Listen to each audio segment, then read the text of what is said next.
Well, there you have it. Zen still managed to get in, hit that button ahead of everybody else. Welcome in, my friends. Are you excited for this episode of Talk Tuesday? I don't know about you, but I couldn't wait for it. So excited, so happy to be here. And Zen's even more happier than everybody else. They got in here, smashed that button ahead of everybody else, and showing us how to have a good time here on Talk Tuesday. Oh, yeah.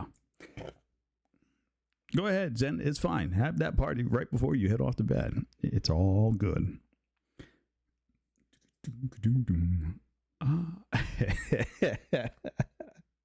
We love it.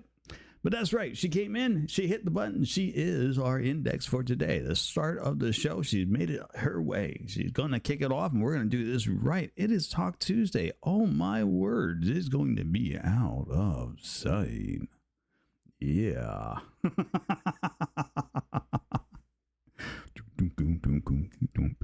Oh, and there we have it. Entrance done. Good afternoon, good evening, good morning, and welcome. And we are going to get a few of these shout outs. That's fine. I didn't manage to get it turned off in time. So we'll, in fact, we're going to get a shout out from our special guest. It's amazing. It's what we're here for, right? It's what we live for. Okay. Tonight chat, tonight's special guest. Ooh, let me tell you all about tonight's special guest, because I don't know about you, but I'm excited. I have been on the edge of my seat all week long. I have been dying since Talk Tuesday ended last week on Tuesday to this one. I'm like, ooh, we get new fun friends. Let's go. Tonight's special guest is an up-and-coming Dark Souls professional. From happy tales to horror, it seems this fantastic streamer is willing to make the scene. Oh yeah, from cozy to chaotic and some fun bits in between. Her streams are just lovely. They truly paint a marvelous scene. This fantastic little flower has been blessed with saint powers, so come and check out why it's always sunny and it never showers. Presenting to you tonight's phenomenally amazing and amazingly brilliant special guest. We're talking about the one and only Miss Saint Sunflower. Welcome to Talk Tuesday.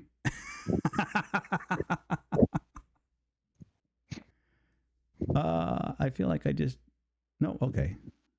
I hit all the buttons. Hello, are you there? Hello. Aha, there she is.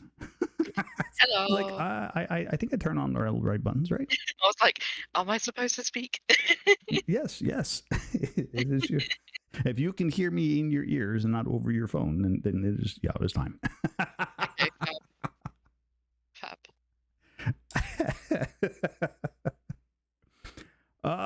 This is already going to be an amazing conversation. I am ready for it. This has been a rough week so far, and it's only Tuesday. So this has been the highlight of my day, and I am highlight of the week so far. Probably will be the highlight in all this week. But that's all right. That's just me, and I'm being a little weird, and that's okay. Exclamation puzzle in chat. Well, anybody who wants to, we will be doing a puzzle game that will get you a link to the puzzle game. In fact, I'll just go stick it in there for everybody. So yeah, you can click on that. You can come do the puzzle. We're going to ask you some question. What do you prefer? Saint, sunflower, flower? What's your preference? You can call me Sunflower or Amy. I don't mind. Sunflower it is.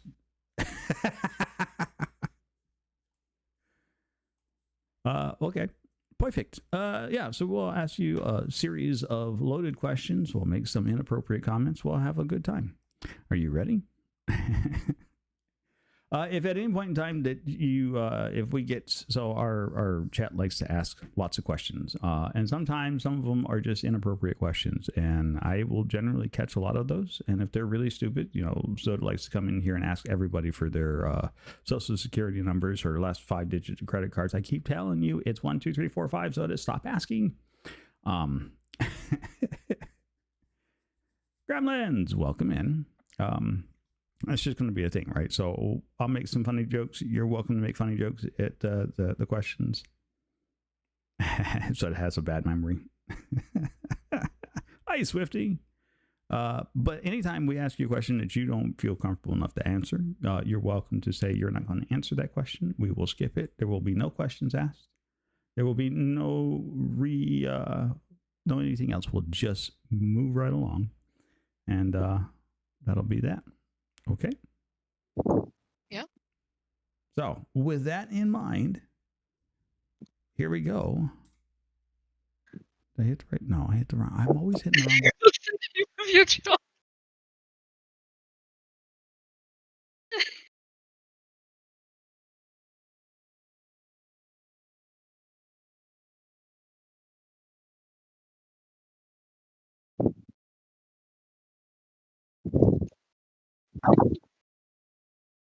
Sam, please.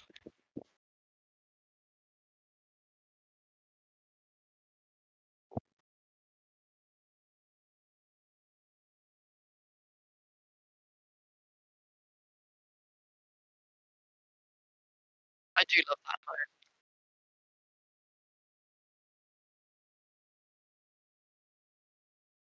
I mean, true. Who who wears pants anyway? Not me.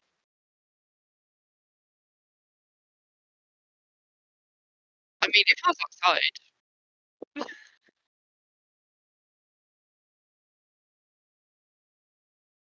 Yeah. That would be because every time I hit that button to change to the screen, it always mutes my mic, and I don't know why. Good thing I didn't say anything important. Just talking about pants. It was just talking about pants, right? It's better to talk about pants than the questions regarding balls and who's that you can play with to check in permissions that have to be answered and asked for and there's I knew that'd get her attention. I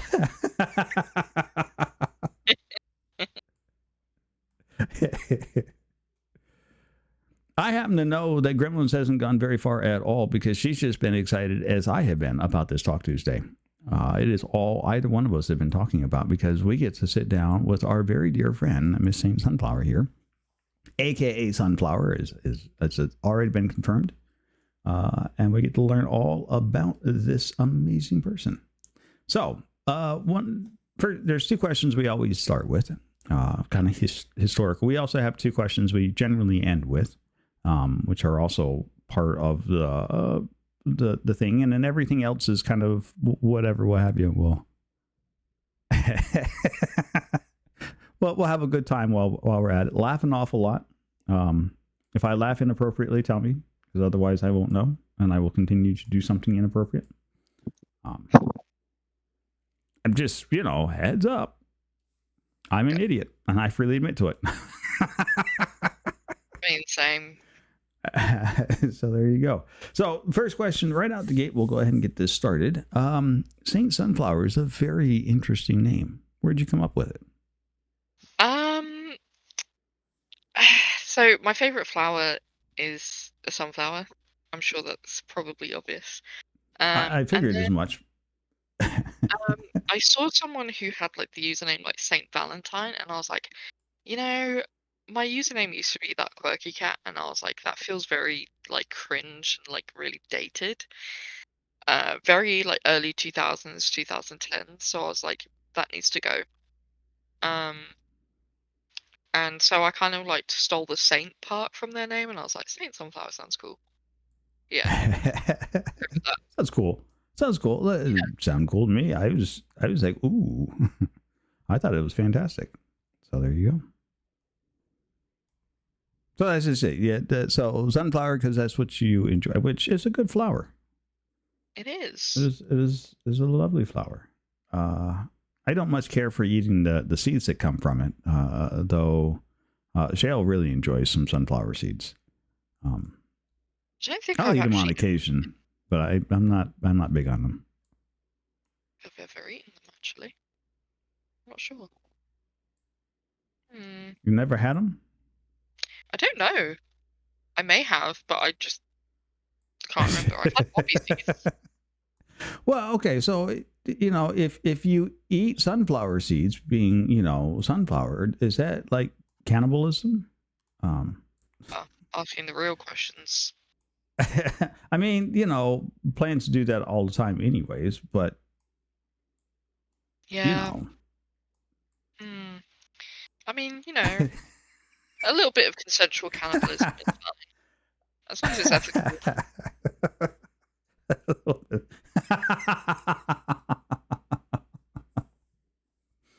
All parties That's agreed. fantastic. As long as everybody agrees, right? It's perfectly fine. Consensual cannibalism. I had another thought that was going to go so much worse, which is what caused for the giggle, and I'm like, nope, I can't say that on stream. That'll get me in trouble. So we're gonna drop that line of question before this goes really bad south.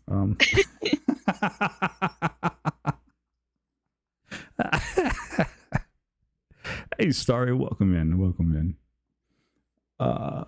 So what spawned you starting up streaming? What was the impetus that kicked you to hit the start button on a stream and go, you know what, I'm going to be a streamer?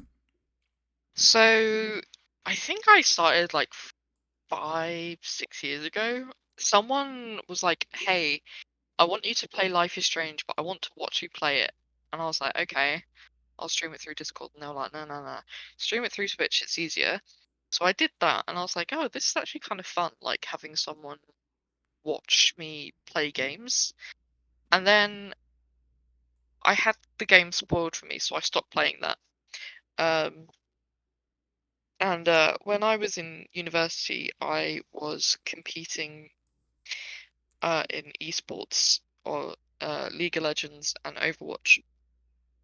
See, I heard those are some really toxic communities, League of Legends. They are. Oh, they are. Because, I'm a woman and I was the only woman on the teams, I was treated as if I've never touched a game in my life. And they're like, you hold shift to heal, right?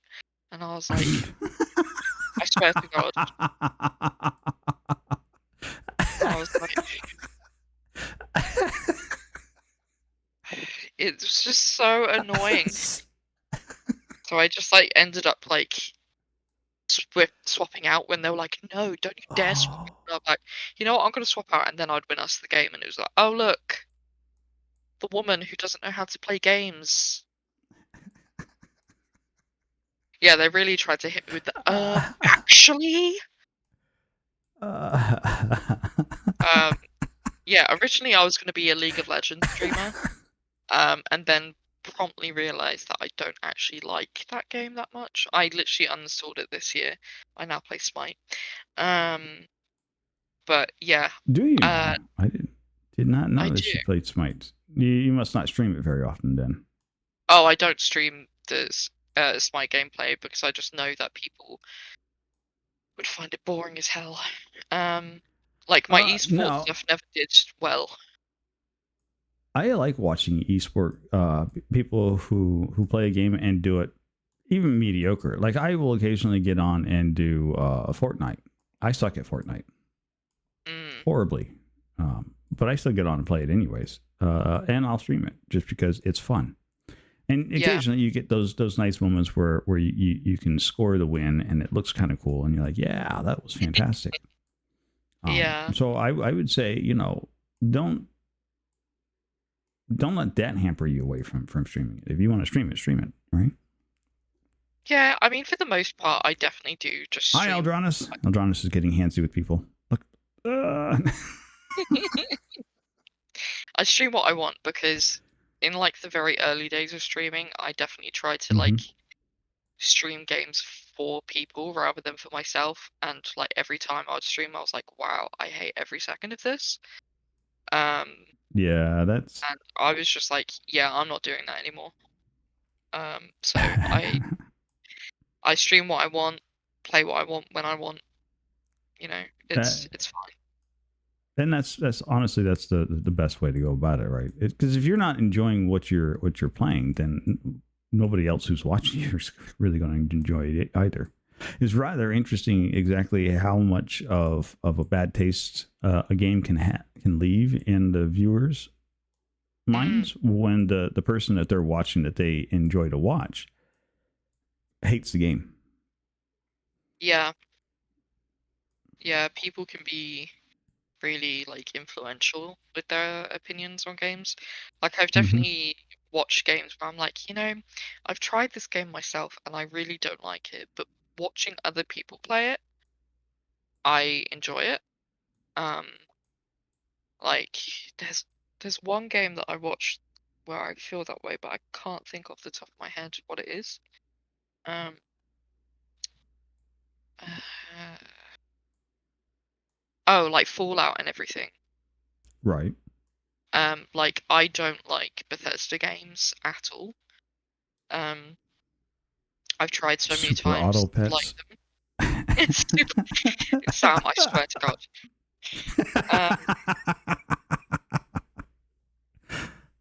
Um, but yeah, I just Steam.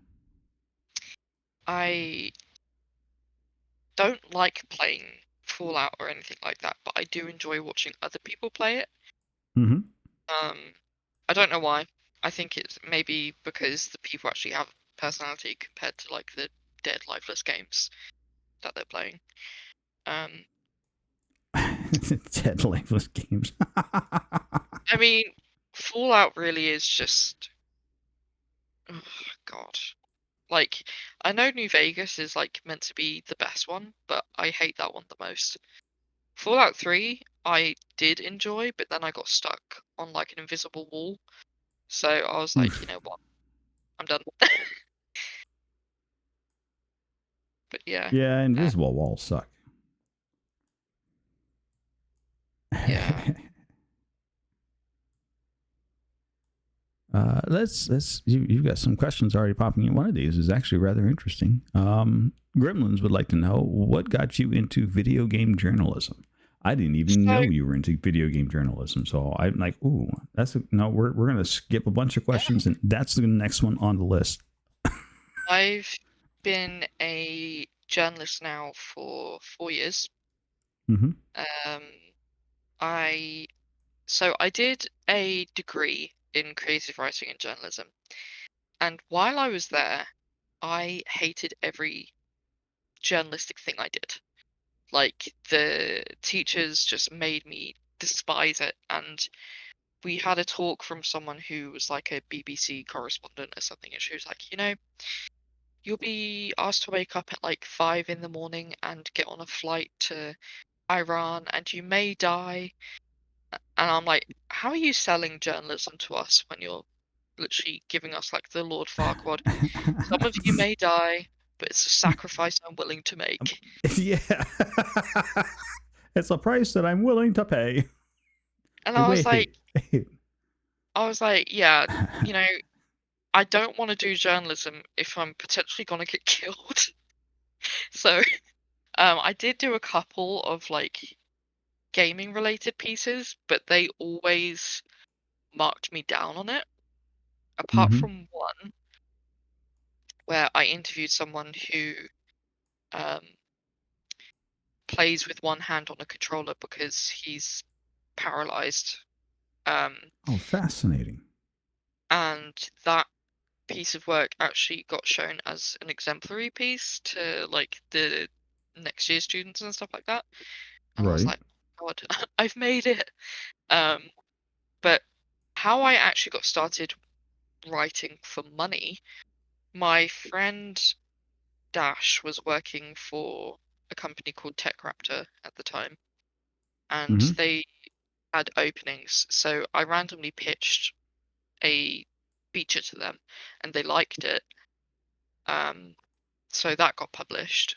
I can't even remember what it was on. I think it was like the state of World of Warcraft because it was during Shadowlands and like how it was doing really badly.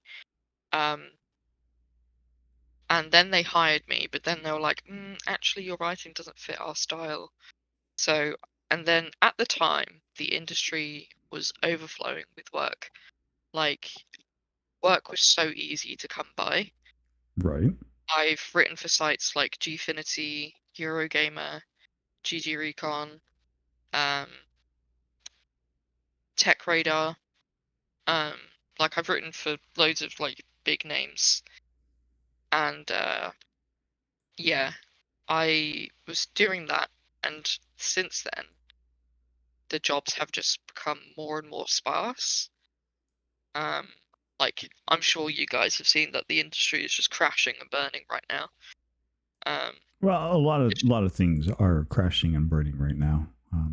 oh yeah. Um, the two sites that I was working for have been closed down, effective immediately. So, you know, it's definitely a volatile industry to be in at the moment, but I'm hoping that, in due time it will balance back out, but who knows? I have complete faith. I wouldn't worry about it. Yeah, I mean, I hope Well, so. so I'm a software developer by trade, right? That's my 9 to 5 as a software developer, and we've been in and out of states of constant flux right now with hirings and firings because of software trends in different industries and whatnot. Yeah, So, and a lot of the trend now has been to move away from hiring full time software developers and instead hiring contracts, yeah, which is painful. hmm, Oh, it sucks so yeah, hard. But it's fine. It pays the bills. But yeah, it's not the best thing in the world. But I fully get the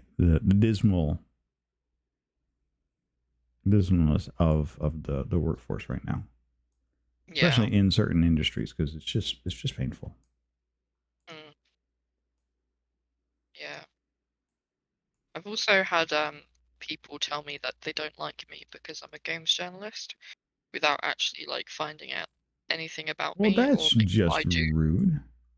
do. Like it's such a weird thing to be told. Oh, so you're a games journalist? I don't like you then. Okay, you Okay, don't even so know what I that's got do. to take some that's wow. That's got to take take some brass ones. Hey, Gremlins, we're gonna need you to go check those people out. They've got some serious brass cojones and like wow, like Yeah, yeah. And it's like, I don't know if you think I'm writing like political pieces or what you would claim as woke, but it's like I don't I get literally that. just I just write guides. I literally write where you find items for fuck's sake. Like it's it's not as deep as you think it is. Like I've had to write everything like that I don't want to. I've had to write about Harry Potter and hated every second of it. Like a lot of the time we don't choose the work Oh, we do. Like the amount of Roblox articles I've written, do you really think I'd want to spend my time doing that? I can think of some better games that I would write articles for. Yeah, Um, I almost feel the need to ask the question. So, exactly how many Roblox articles have you written now? hundreds, quite literally hundreds. Um, God, like when I was working at Gfinity, it was all I did. Um, like how to, get codes for this game, that game, what they get you, like, um, Like full on like news articles, or are we talking like gamers guide articles? they were guides. Roblox guides are incredibly popular. Um, and having to learn how to use like Google Trends to find what games are trending. The amount of times people are like, right, there's a new Roblox game out, install Roblox, play the game, blah blah blah. Like, yeah, we had to for a couple of companies I worked for, they made it mandatory to uh like install Roblox and play it. You actually have Which to play and achieve the thing that they want you to write about. yeah, because they want you to make sure that the codes actually work. Um, so My you have to God, how go do in, you keep your install the sanity? game. Uh, I sorry, quite I shouldn't frankly, have said I did. that. No, it's true. It's Oh. like there's a site, what's it called? Pocket. Pocket Tactics, and they obviously are predominantly mobile games, and they have specialized Roblox writers, and it's like you could not pay me enough money to be just a Roblox writer. There's no Like way. 25,000 is not cutting it. I'm finding myself the nearest cliff. I'm going to eat myself off in that. Right about Roblox. Oh. Yeah, and one of my bosses actually really enjoyed playing Roblox, and he still plays it in his spare time. And I feel like he should be on a list.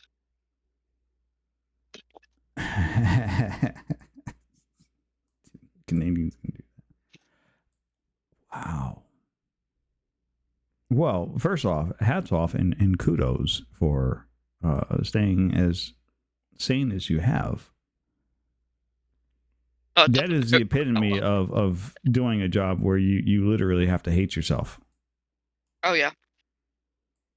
I can't even begin to imagine. No, that's not true. I've had to work on some software projects that were like that, where it's like, really, it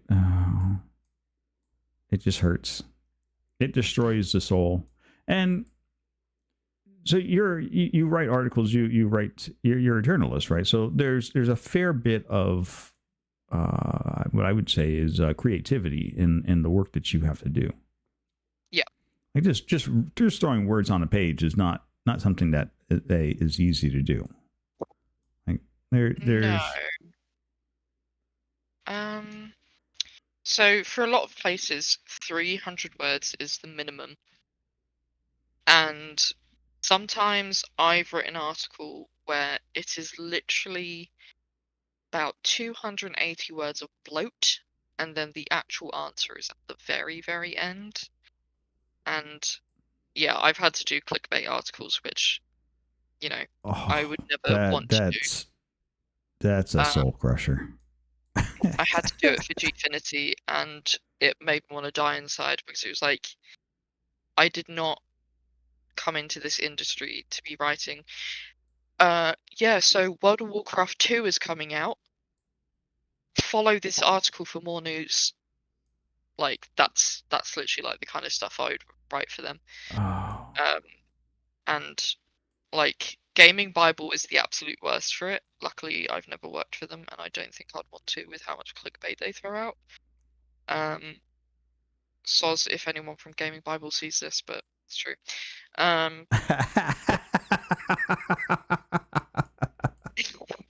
Like it just feels really disingenuous, and like it gives games journalists a bad name.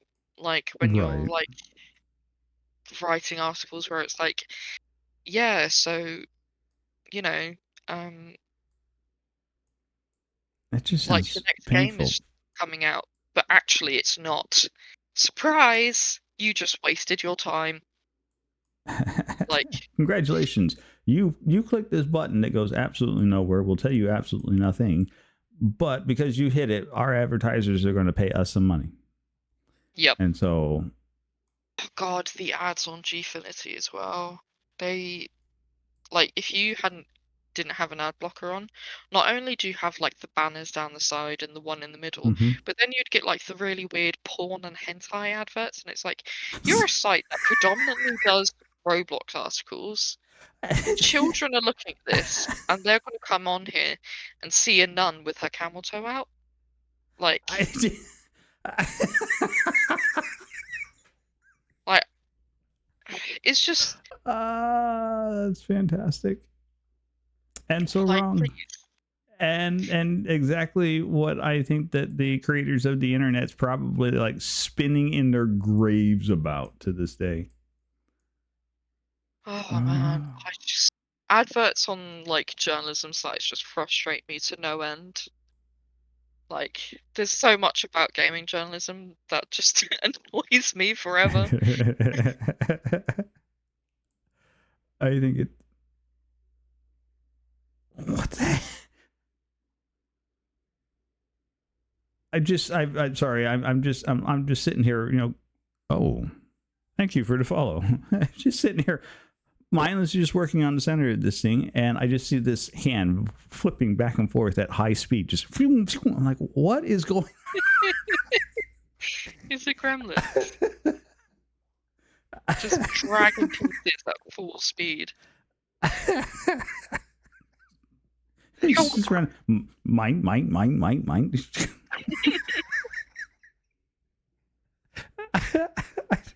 I can't even drag that quick because it drags them like the whole page about. I know, right? I can't. Yeah, if I try to click that fast, it grabs my whole screen and starts just yanking it all over the place. And so I'm like, no, I can't do that. So anytime I see that yeah, like the speed. My God. It's fine. It's fine. It's what we're here for, right? It's fun. Speed running puzzles. I didn't know you were that deep into that industry. That is fantastic. I was always kind of curious about where some of these articles, because I've gone and looked and read some of these articles, and that's the most frustrating thing is to go looking for an answer for something like, okay, let me just quick Google this up. Oh, look, it popped up here in the search results. Great. Nope, that's clickbait. Nope, that's clickbait. Nope, that's clickbait. No, that's clickbait. Oh, for frick's sake. We don't get a choice.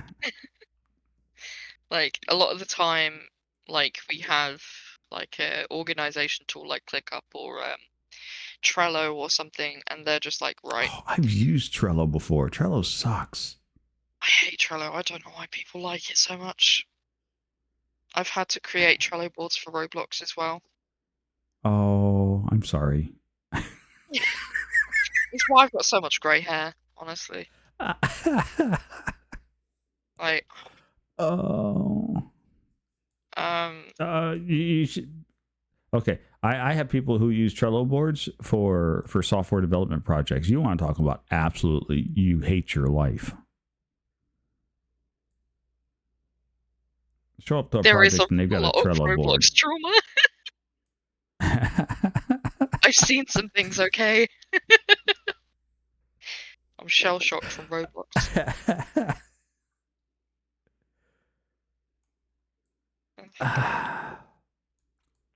I don't know that I've necessarily seen a lot of Roblox. I typically don't play Roblox, nor do I look for videos about Roblox. I've had a couple people like, you should do Roblox. And I'm like, yeah, no. Mm-mm. Why, as an adult, would you ever want to play Roblox? Because as an adult, I'm still playing Minecraft. Yeah, that's different. That's different. I don't know what it is, but it's different. If you want an adult equivalent of Roblox, play Habbo Hotel or something, which, by the way, the original has come back out today, and I am chuffed. No. Did they really bring that one back out of the closet? Yes! Because the new one was, like, scattered with, like, NFTs and AI and stuff. But they've released Habbo Hotel Origins, so you can experience the 2005 one again. And my God, do I have Habbo Hotel stories. I have the Habbo Hotel tea. I was a fiend in my teen years. Ooh, do tell. Yeah. Instructed a virtual summer camp in which to me. Okay, Starry apparently did a whole summer of Roblox. Yeah, I would probably just throw myself into the river because I can't swim anyway. Alright, that sounds awful. Sorry you had to deal with it was horrific. Yeah. Mm-hmm. Yep. Here, buy V-Bucks so you can give your child a binky. What? Like, seriously, that to me, that's all Roblox ever seems to be, is just a money pit, right? You go out. Yes. Of all the video games that I've seen over the years that delve into microtransaction, like Roblox, I will say this, I will give them their credit. They have got that down to a science. Mm-hmm. They have absolutely got that down to a freaking science.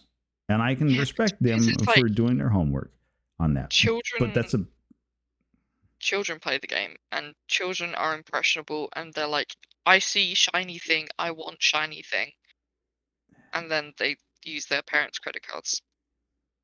oh yeah. Oh yeah. Yeah. Well, I mean Yeah. that at a point too, I would say that that's kind of the parents' fault for a not keeping track of their credit cards and b not tracking what their kids do on the internet. Yeah. Um, quickly cycling back to the Habbo Hotel tea. Mm-hmm. Um, so I was about like 10 or 11 when I did this. Um, Uh-huh, uh-huh, I uh-huh. I got my account permabanned because I was hacking other people and stealing their stuff. Ooh, I ladies and created gentlemen, I go created ahead. a website on WordPress, and it was like free Habbo coins if you enter your email and password. And obviously, people would fall for it. Open up my other internet client, log into them, trade with my character, steal all their stuff, ban them, block them, bye. I I I'm not upset. I am not upset. That is social engineering at its finest, and anybody dumb enough to fall for that, well, they deserve to give up their. yeah. I mean, I've had some people be like, "Wow, that's interesting," and then I've also had some people tell me that I'm downright evil for it, and it's like, yes, I was evil, but I was also 10. Like, and then Habbo banned me and were like, if you try something like this again, we'll call the police. So then I was shaking in my boots. My timbers were well and truly shivered. Fantastic.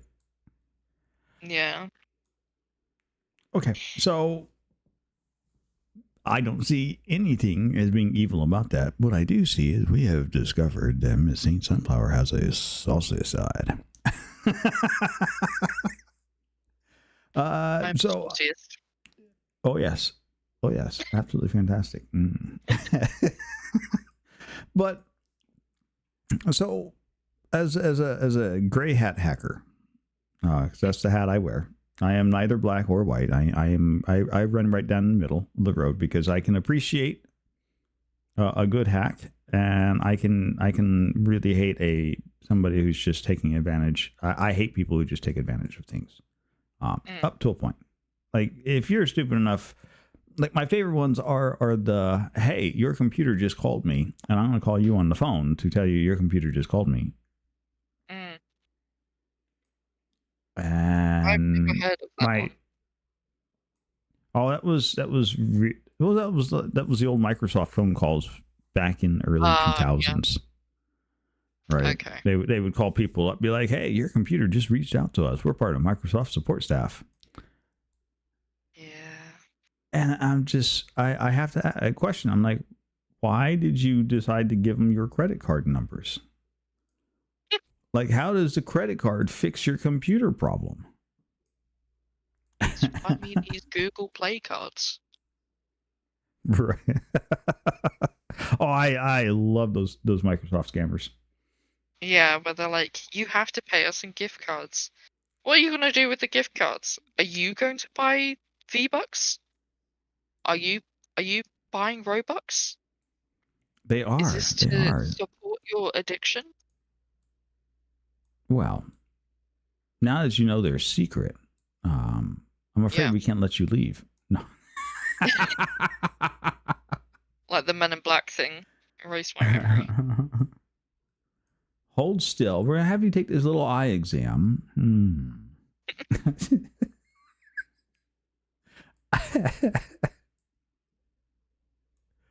But yeah. So, like, I have done hacking over the years. My God. Yeah. Surprise. Uh, Ah! I don't do it anymore. mostly because you can get into criminals podcast, right? Yeah, well, so the stuff so when I was hacking, it was way back in the days of the beginning of the internet, right? Where dial-up was the thing, and so the way you hack people up is you would dial their computers and then pass backdoor through a backdoor into their computers from the back end through a dial-up modem. Like hacking into the DMV was child's play. Everybody could do that. Who cares, right? We used to use modems and dial-up phone hacks because if you knew the modem make and model, there was actually ways that you could brute force the password, or in some cases, depending on the modem variety that you're dealing with, they actually had just in place workarounds where you could just skip the login session altogether and then just log straight into the machine.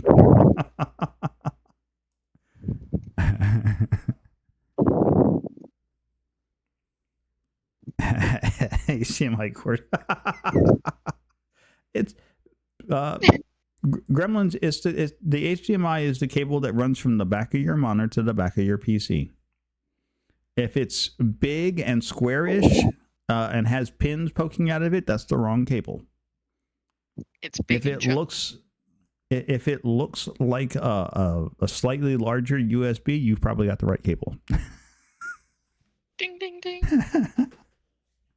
The monitor is the thing that you don't put upside down on top of a copier so you can print screen with, especially with the cables unplugged.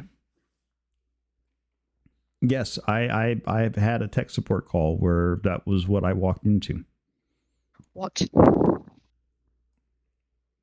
So, God, this is 15 years ago. I ran my own company out of Virginia.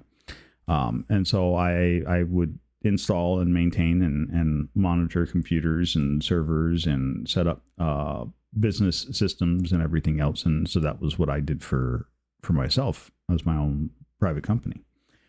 And one of my customers had a secretary who had absolutely no business touching a computer, let alone sitting in front of one for 8 hours a day. And so this is a very famous story. I've told this a couple of times, but it's one of these, like, you're like, oh, how stupid can people be? And you're like, oh, there's no way anybody can be this stupid until you walk into it and discover it face to face. I literally got a phone call 5 o'clock in the afternoon because they couldn't print and they absolutely had to print what was on their computer screen. And I said, okay, well, does the printer have paper? The printer has paper. Okay. Is the printer turned on? Yes, the printer's turned on. Okay. And you're pushing the buttons? Well, yes, I'm pushing all of the buttons. Which buttons are you pushing? Well, the one on the keyboard. Okay, so you've hit the file edit, the file print option, right? Yeah, I've done that. Huh. Okay, well, I'm not going to be able to walk you over this on the phone. Give me a second. I'll swing by and we'll have a look-see. Walked in the front door of the place. There is the front desk, think of like a little L-shaped desk, where there should have been a monitor sitting on the corner of the desk. It is now missing. This CRT monitor. So, we're not talking about the light little monitor. It's the old chunkers. Yeah. Was now face down on top of the copier. Which was strange because the copier actually belongs all the way down the hall on the other side of the building. Sorry, just fix that. Ah. It could be my fan as well, by the way. So, yes, the copier was from the other side of the office. So I'm walking in and I can see the power cable for the copy machine running down the hall. I happen to know that that's only like a 6-foot cable. There's no way it's reaching to any kind of power plugs because there's no power plugs anywhere on that wall. The old CRT is sitting face down on top of this thing. Both sets of cables, the power and the the video cable, the old 15-pin monitor cable connectors, was dangling on the floor. So there wasn't even signal going to the monitor. Wow. And as I walked over to the copy machine, I'm like, I know this is going to be turned off. I know this is going to be turned off. I know this is going to be turned off. Get to the copier is dead. You can see the plug sitting in the middle of the hallway. Just like the zero power all the way around. I'm like, so what are you trying to print? The thing that's on that, what's on that screen? I'm like, why is the monitor face down on the copier? Not why did you unplug it or anything. I didn't ask that. I didn't really think I wanted to know the answer. I'm just like, why is this face down on there? And why aren't you using the printer instead? And they're like, well, this is the way I needed to get it off the monitor and I needed to be able to print it. And this was the fastest way I knew how to get it to print. Oh, you know, do you? Okay.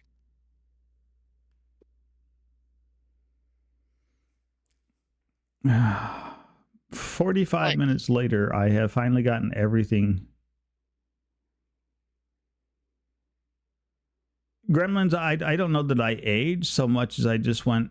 I spent 45 minutes, got everything fixed up. I put the freaking copier back where it belonged, plugged it back in, made certain it was turned back on and working correctly, plugged the monitor back in, turned all that back on, hooked everything back up, and then hit the print button, and it printed just fine. I'm like, okay, there you go. Your thing has now printed. I went and talked to the owner of the company and told him what had just occurred, and then told him that should I be called back to the premises again for something like this, I was going to charge him triple my rate, and I was going to rip out her computer and give her a typewriter. Yeah, I mean, I would have loved to see that person's CV. Like, what qualifications do they possibly have? Because common sense clearly ain't on it. I spent 45 minutes fixing a computer that wasn't even broken. Yeah, that is definitely worth the I took aggression. time out at the end of my day to haul tail over here to make certain to provide superior customer support to my customers.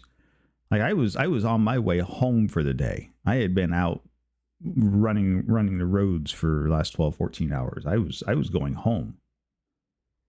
And they're like, this is important. It has to be handled right now. Okay.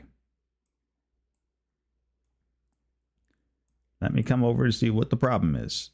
Oh, well, the problem is Pepcac. The problem is the person on the other side. Oh, that. Sorry.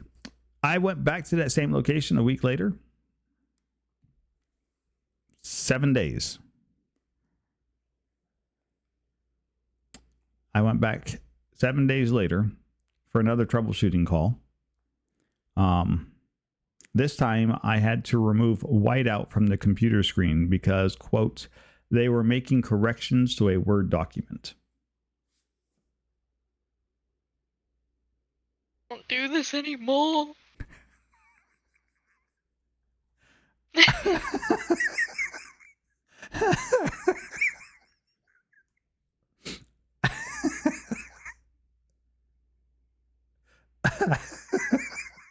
Suddenly I've just sprouted 10 more grey hairs. Jesus wept. I wish I was. These are like these fantastic stories that are like, you know, I wish I was making this stuff up. It is so unbelievable, but it's true. It's comedy gold though. Yeah. Oh, it's great. I wrote him a bill for $5,000 and replaced her computer with a typewriter. You actually did it. Oh yeah, I did it, and they paid the bill for it too. And I think she got fired shortly after that. Yeah, so... I mean, I would absolutely fire them.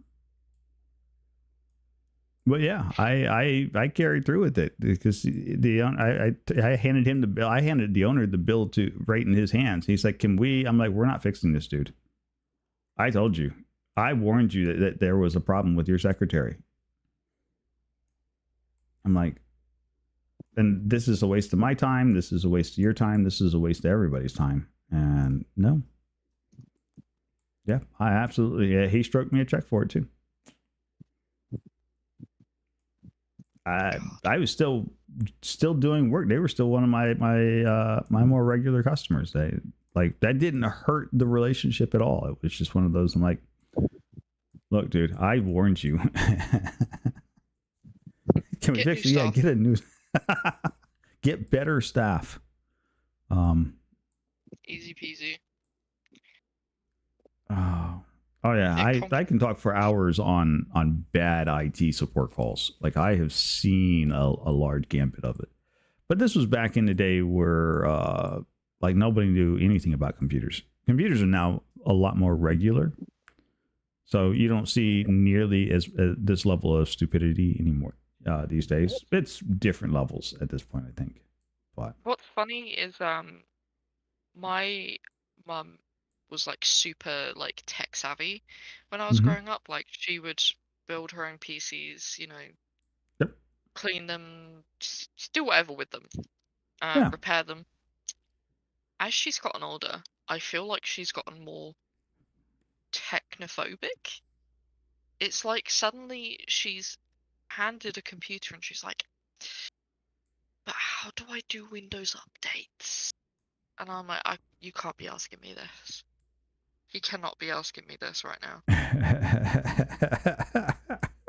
Like, the way she looks at her phone, I'm like, you look like you've never seen one of these before. What's going on, Mum? I'm scared for her. I tend to be scared for a lot of people when it comes down to computers anymore these days. It's really fascinating just to watch. Like, you've used a computer your whole life. What do you mean you don't know what Control Alt Delete does? Like, that's my favorite troll.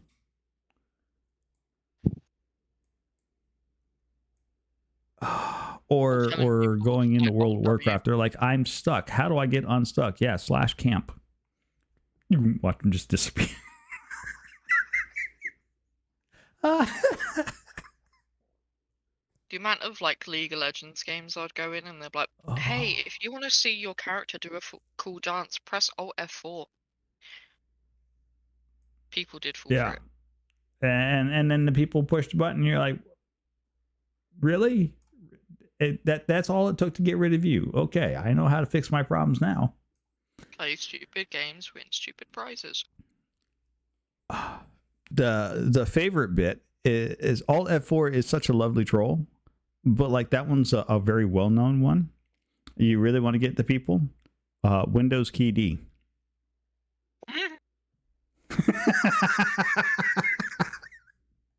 It has the benefit of being that much more confusing.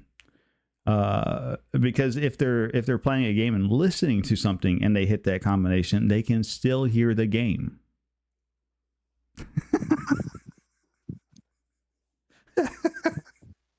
Don't do it. By the way, if you hit it, just hit the button combination again and it'll return everything back to you. But absolutely, I advise everybody, if you don't know what it does, just hit Windows key D and then hit it again. And you'll see very quickly.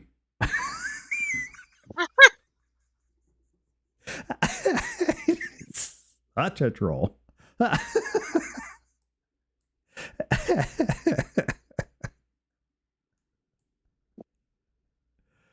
It's like welcome to Windows trolling. Sam was telling me that there's a Windows command for LinkedIn. Yep. Why? Why Who not? needs that? Apparently somebody did because they made it. I'm going to use this for evil.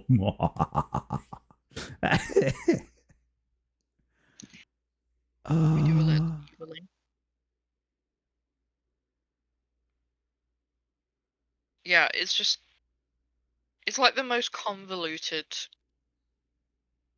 like shortcut Hmm? ever, I feel like it'd be quicker to just type in LinkedIn rather than try to get your fingers on all those. No, it's not actually that hard to get your hands around the keyboard. Okay, if you have normal sized hands, maybe. My hands are very small. Like, so I have a Razer Black Widow keyboard. I Hmm. physically cannot play games on it because I cannot reach Shift and the space bar at the same time. Oh, first off, my hands are not very big, right? My hands are I would say smallish, small to medium. Those are size gloves I wear, is somewhere between small and medium gloves. Like the mediums tend to be a little too loose and the smalls are too tight. So I'm kind of right in the middle of the two of them. And I have a hard time. So I like to play guitar, and I have a hard time playing guitar because generally the necks on guitars are too big for my fingers. I had to go out Yeah, and buy a specialty Gibson that has really small fret lines and everything in order to play it. So I feel the pain. And I can tell you that they make keyboards for people with our hand size. yeah, I know. I wanted this one because it was pink and it was pretty, but now I regret that decision. It was like £180 and I can't even use it because my hands are too small. So let that be a life lesson. Don't buy things because they're pink and pretty. Buy things because they're practical. I am a big form over function sort of guy. Um, I'm feeling so validated right now by the chat. Right? Gremlins would like to know, who is your main in Overwatch? We'll get some questions So, out of the way while we're just goofing off right now. so I don't play Overwatch anymore because Overwatch 1 was like the peak and Overwatch 2 is just naff in my opinion. Right. But when I did play, it was, if I was a healer, it was Moira or Mercy with the occasional Lucio. If I was tanking, it was Diva or Orisa. If I was DPS, non-existent because I did not touch DPS. Simply did not. Fair. Yeah, I've never played the game, so there you go. you're not missing much. You're really I not. I find that I don't know that I necessarily can keep up with a lot of the FPS games that are out nowadays. I came up in the time of the original Unreal Tournament games and whatnot, right? Mm. And so that was my heyday.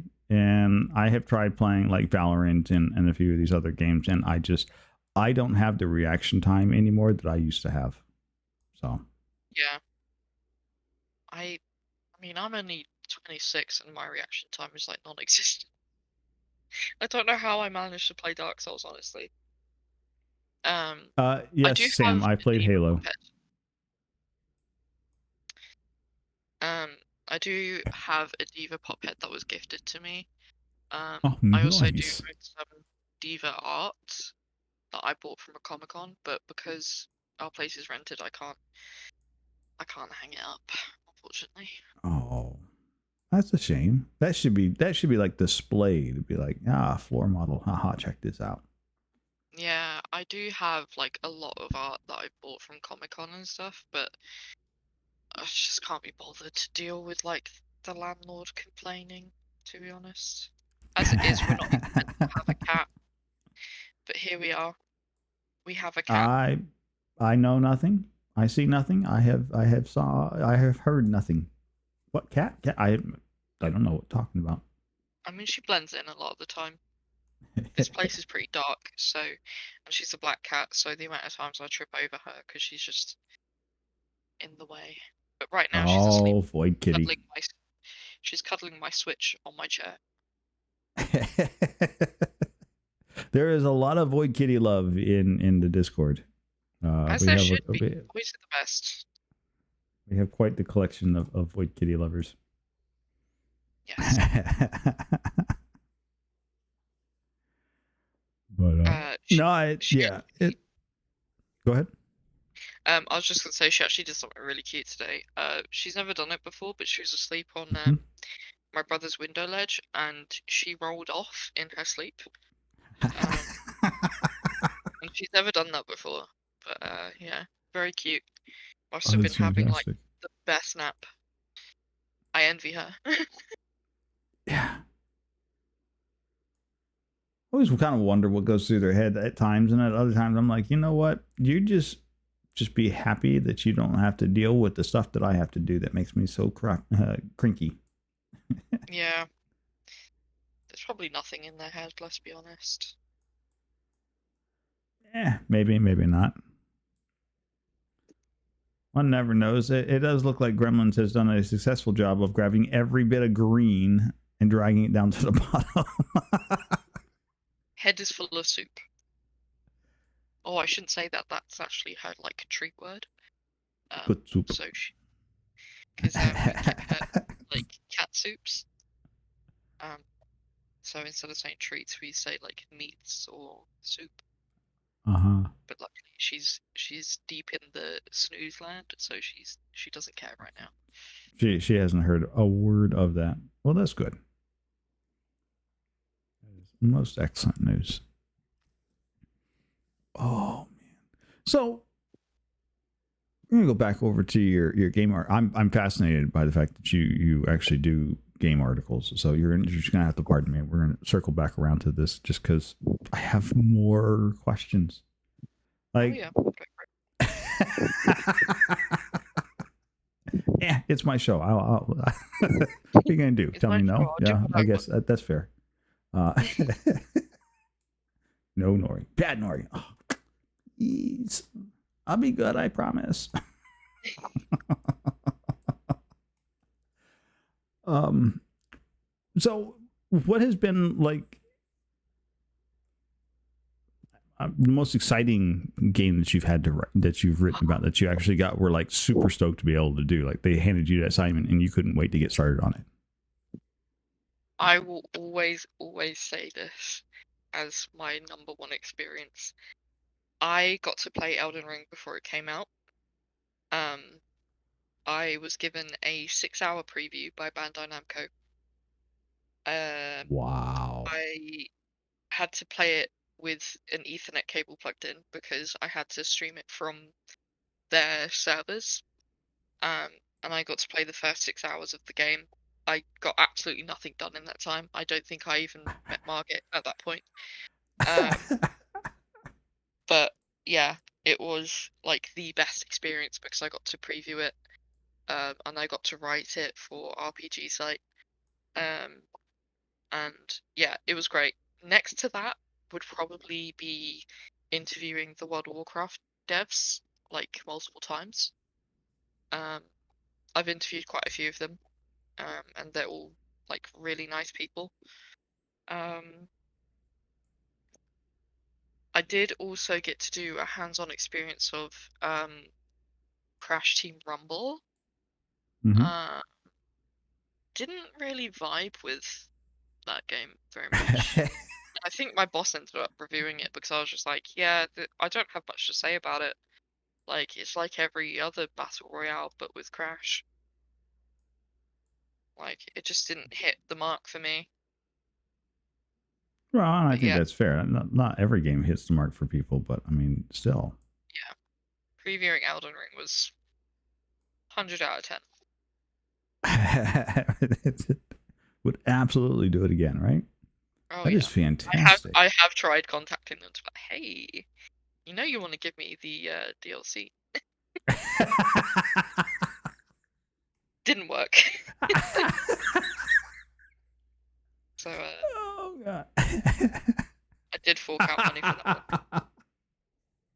I'm forking out money for the DLC. It's probably one of the first DLCs I'll actually fork out money for. To be fair, but that's going to be fun. I may not jump on it immediately when it comes out because I don't know. Right? Yeah. See, this is the reason why we do Talk Tuesdays, because I would have never known any of this about you, Sunflower. And this has been absolutely phenomenal and fantastic. And you were like, I don't know what I would talk about. Trust me, you've got stories. You just don't know. See, but for you, this is like, oh, it was a thing I did. Cool, right? Yeah, it does feel like very commonplace, like compared to like other people in the industry. Like other people are out there like interviewing Yoshi P and like, you know, Reggie from Nintendo, and then there's me like, well, I did Elden Ring for 6 hours one time. Yeah, but then. Yeah, I had to sign an NDA and everything. I felt very cool about it. Right? As you should. As you should. I did actually just sign an NDA for something else recently. Obviously, can't say Oh. what, but. Well, no, obviously, But But it's that's gay. fantastic. That's what you need to know. Gay stuff is coming. Nice. No pun intended. Nah, none taken. So you're still finding like enjoyment in the work that you do. It's not like everything's pulling teeth and painful. No. I mean, now because I'm like a freelancer rather than working full time, it's a lot easier because a lot of the time I pitch what I want to write and I get a yes or no. And it's being able to come up with fun ideas and sending them to a bajillion sites and hoping you get the one yes. But yeah, it's not all been bad. Like, I got to do a feature for Eurogamer where I wrote about the accessibility of playing Final Fantasy XIV, because you don't have to use a mouse and keyboard, you can use a controller. Whereas for World of Warcraft, which is like the first MMORPG that I played, if you want to use a controller, you have to use a mod. Right. So, depending on what class I'm playing in WoW, it can be really difficult on my hands because I have fibromyalgia. So playing Final Fantasy XIV was a lot kinder to me because it wasn't so strenuous on my hands. Yeah, Gremlins, if you read it, that was me. I did that. Surprise.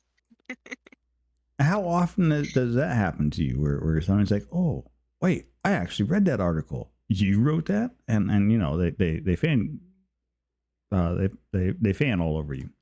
I'm not really quite certain how to like fanboy, fangirl. I don't know the correct PC term for that. Yeah, I don't know.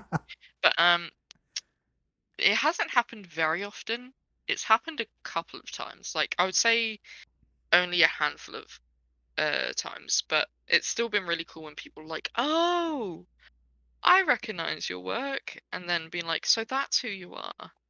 It's like, yeah, surprise, I do things, I write words and put them on the internet. It's me. God, I hope I don't have any stans. I don't want people to stan me. That goes into like creepy territory where they're like, oh my god, she wore a white shirt today. Whoa. You know? Is it creepy, like people trying to have sex with the person? That's not necessarily. I always thought a groupie was. No, so not necessarily. A groupie would be somebody who is a fan, a consummate fan of an individual, and they tend to follow their works. It's a more acceptable form of being a fan. Okay.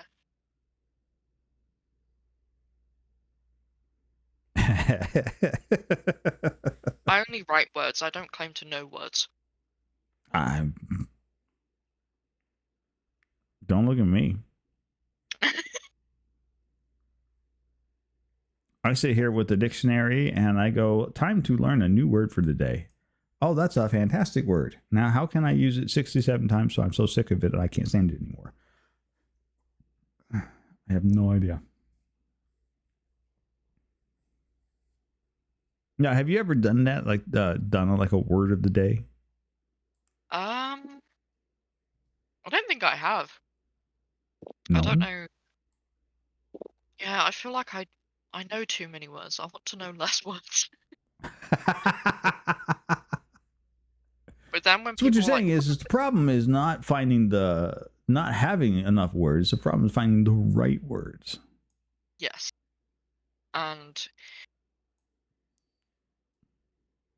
Sam, this is no time to be like grammatically correct. I didn't realize I was dating Mr. Grammarly himself. You know, sometimes. Yeah, Sam, you are king of being pedantic, Oh, it's especially a when it comes to fantastic word. an uh, but yeah, Look, like, I am a soul of technicalities that mostly because the work I do deals an awful lot in, well, technically this is the way it's supposed to work. mm, And so therefore it should work. And so when it doesn't work, it's technically broken. yeah, yeah, I find that like I know words and I know how to use them, but then when someone hmm asks me, what does that word mean? I cannot at all come up with it. Oh, Like, I cannot define words for you. Don't ask me. It'd be like the most basic word, and I'm like, how do I put a definition on that without using the word? Difficult. no definitions, only vibes. Right? Sorry. Exactly. Yeah, I'm pure vibes, no definitions ever. Well, honestly, words are just there to help us convey thoughts and ideas. So, I mean, at the end of the day, as long as you're conveying your thought or your idea, so that the information is transferred from point A to point B, and that's all it really is. You stop and think I about it. have, Computers talk all the time. We call certain programs chatty programs because they talk far too much. I have no thoughts, only vibes. Head empty. It's just No, the, it's just that the I find seal. hard to believe. It's just the seal, like playing the saxophone, spinning around in my head. That's what's up there. Mm. Or like the No, monkey with the cymbals. no, I I do don't find buy that one for a minute. I find like after I've done a day of like writing, I cannot like use words functionally by the end of it. Like Right. I'm just like I've hit my word quota for the day. I refuse to use any more. Goodbye. Well, okay. So word limits for the day is a very real thing. Um, Yeah. I save mine up and hoard them away. Otherwise, I run out too quickly. Yeah. Well, and it's actually rather. So there was a study done back in, I'm going to say early 2000, maybe latter part of the 90s, but I think it was somewhere in the early 2000s, where it was shown that guys generally have about 30 to 40,000 word count for the day, something like that, and females had something like in the order of like 10x the number of words. And I'm like, oh, this would explain why my ex-wife never knew how to shut up. I'm in this and I don't like it.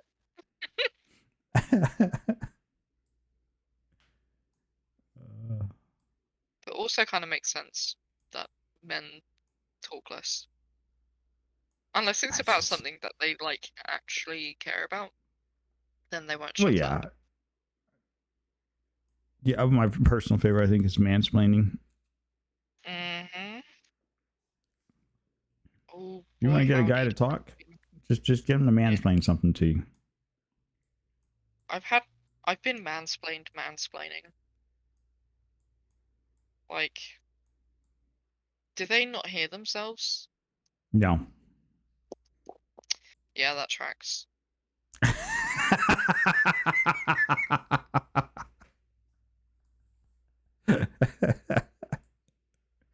were the smooth brain ones all along.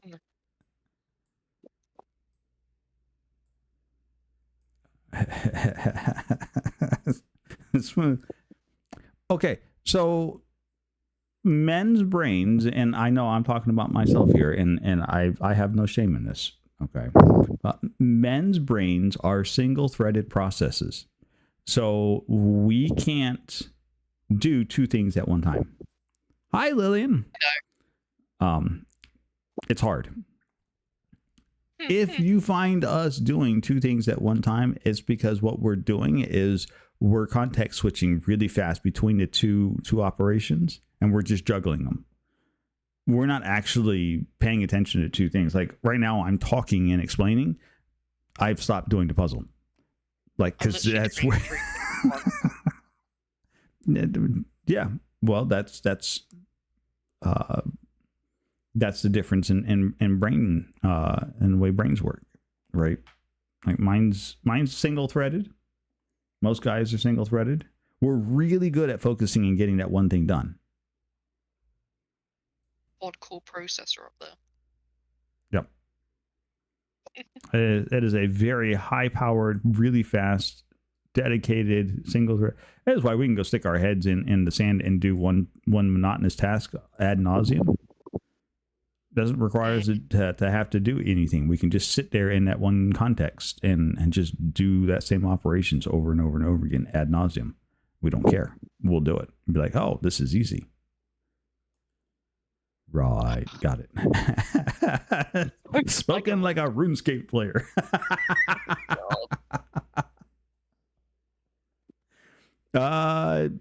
Sam, spoken like an EverQuest player. Oh, wow. Yeah. I was in the alpha and beta release of that game, working side by side with some of the dev testers. Oh yeah.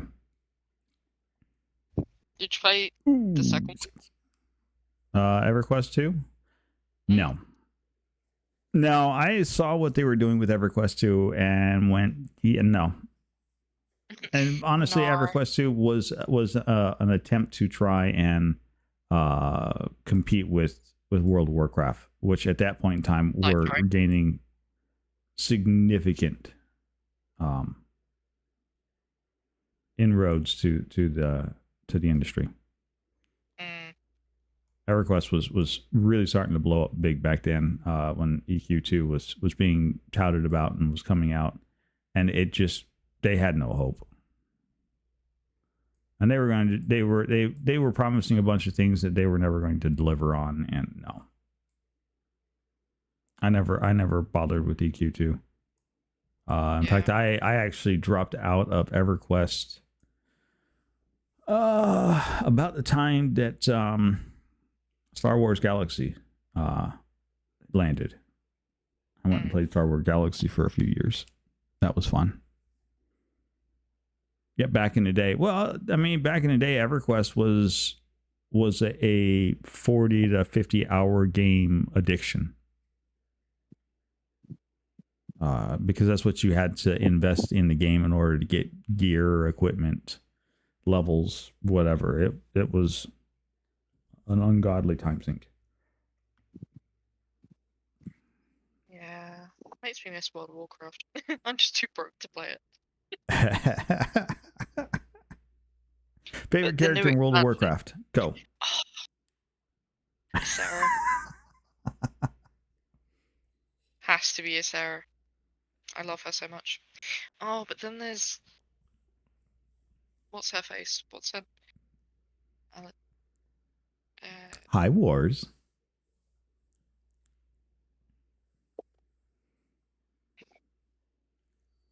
Alexstrasza. I will simp for her every single day of the week.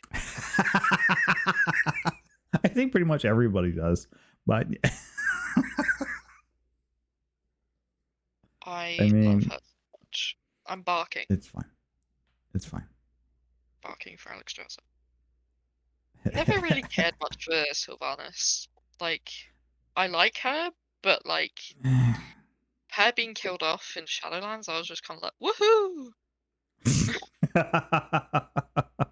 Like, people kept making excuses for her, and it's like, you realize that she's committed a ton of war crimes, genocide, and, like, completely Oh yeah. erased, like, the tree. Yeah, I mean, she's hot and I like her voice, but, like, she did very bad things.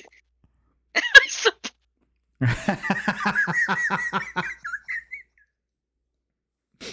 I support With it. women's wrongs.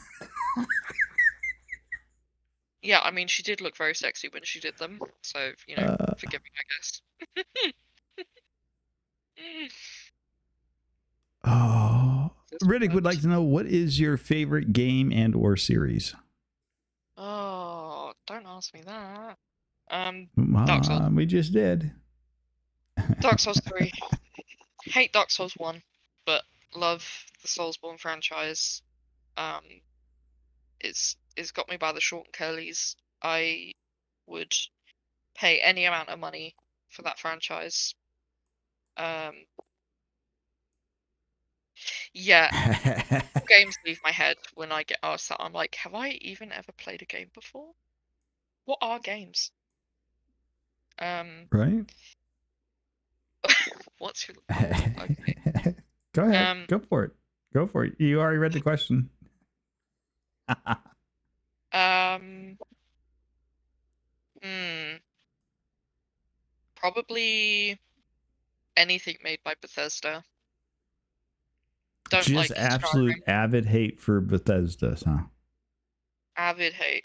The only thing I liked was Prey, but even then, I got to the end of the game, the quest bugged, saved after the bug, so I couldn't complete the game. So that's that just sums up Bethesda in a nutshell, really. Broken? They're features, not bugs. The only Bethesda game that interests me is Fallout 76 because they've changed it significantly. And I always did say that I think Fallout would be more interesting if you could play alongside other people. Mm-hmm. Um, but the game is just huge. Like it's over like 120 gigabytes, and I'm like, I do not have space on my PC for these things. Oof. Oh, also Well, back to that's the no favorite different like games. Ark. I mean, Ark's got a huge install base as well. Yeah, back to the favorite games. Crash Bandicoot Mm-hmm. Warped is also up there, and Klonoa Door to Phantomile. Those two games I would die for. Like if I had to play like any game for the rest of my life, it would be those two because they are just fantastic. Although Klonoa will always make me cry.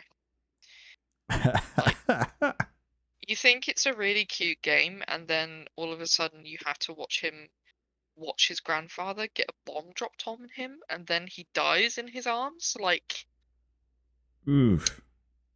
what? What's their definition of family friendly?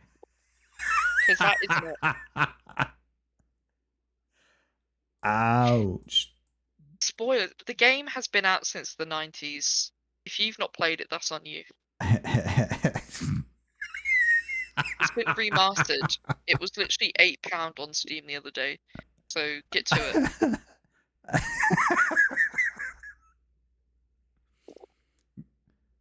Sunflower out here taking no prisoners. Especially That's not when sound's involved. all I keep hearing from you is get on my level, son. Exactly.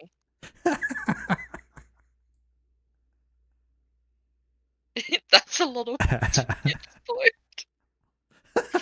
I would. I mean, it's like the Elden Ring DLC. There's bosses. Whoa. Wait. There's bosses? Nobody told me there was bosses coming in this new DLC. Oh, spoilers! I know. Who would have thought? Not me. Now, Crazy. So I take it that the sneak peek of Elden Ring that you got was what kind of got you hooked into the game initially. Then. I would have bought it day one anyway. By this point, I'd played the like Dark Souls 1 to 3, Mm-hmm. and was already like well sucked in. Um, played Bloodborne, and I was like, yeah, anything they make, they can take my money. I don't care what it is. Like, you know, even if they made a hentai by the end of it, I'd be like, you know what, I'm paying for it. So yeah, when they offered me the opportunity, I was like, yeah, like you don't even have to ask at this point. Like, you're paying me to play Elden Ring. You are paying me to write words about Elden. Sold. Yeah. It did take me months to get that money because the guy I wrote it for was really, really slow, but still worth it. Still That's worth it. fantastic. Now, do you PC game or are you strictly console game? I am PC, but I do play Nintendo Switch. I would play on a PS5, but I don't have one. I don't have one either, so don't feel bad. Expensive.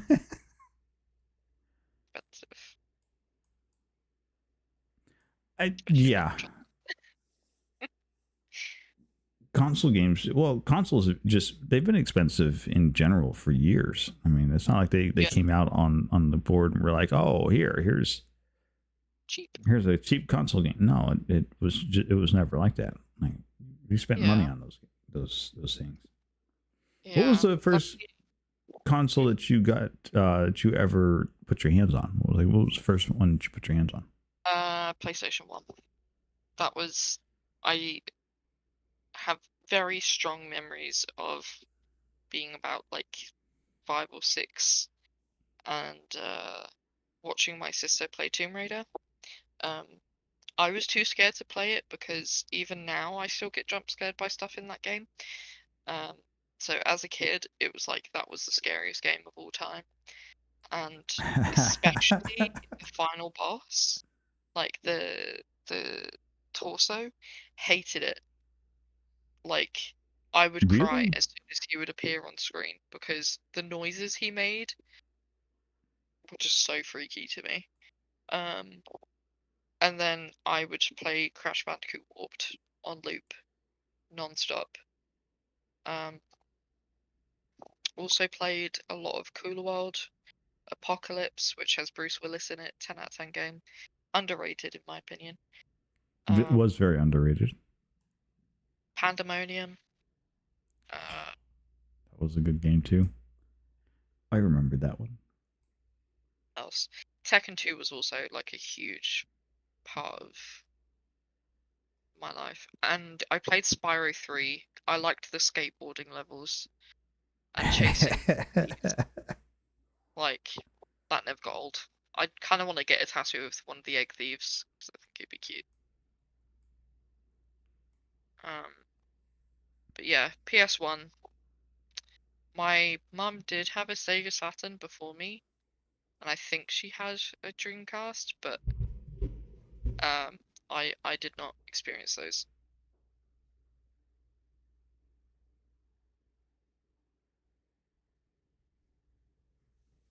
Fascinating. See, yeah, for me, the first console I had put my hands on was the old Atari 2600s. Mm, yeah, yeah. Not sure if my mum ever had one of those. I'll have to ask her. Just being nosy. Don't think she did, but Oh, the those skateboarding 8-bit levels were the graphics. Let best. me tell you what.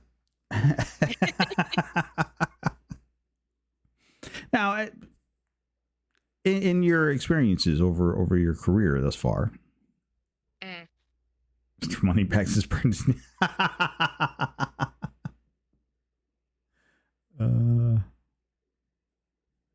Being an investigative journalist,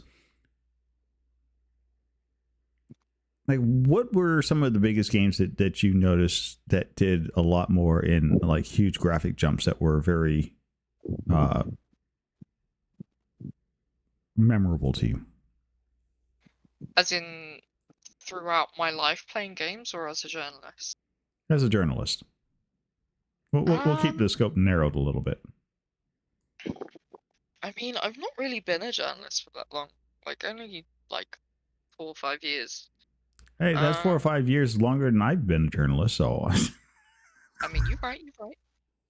Um, gosh, I'm trying to think. I'm like, have I ever written about games? What what are they? Um, I think. Wait, I actually have to look up what I've reviewed for a certain site because suddenly I've like forgotten everything. Um, a game that stands out to me as being really prominent is Martha is Dead. mm-hmm. Um, it's a horror game that was made by Wired Productions.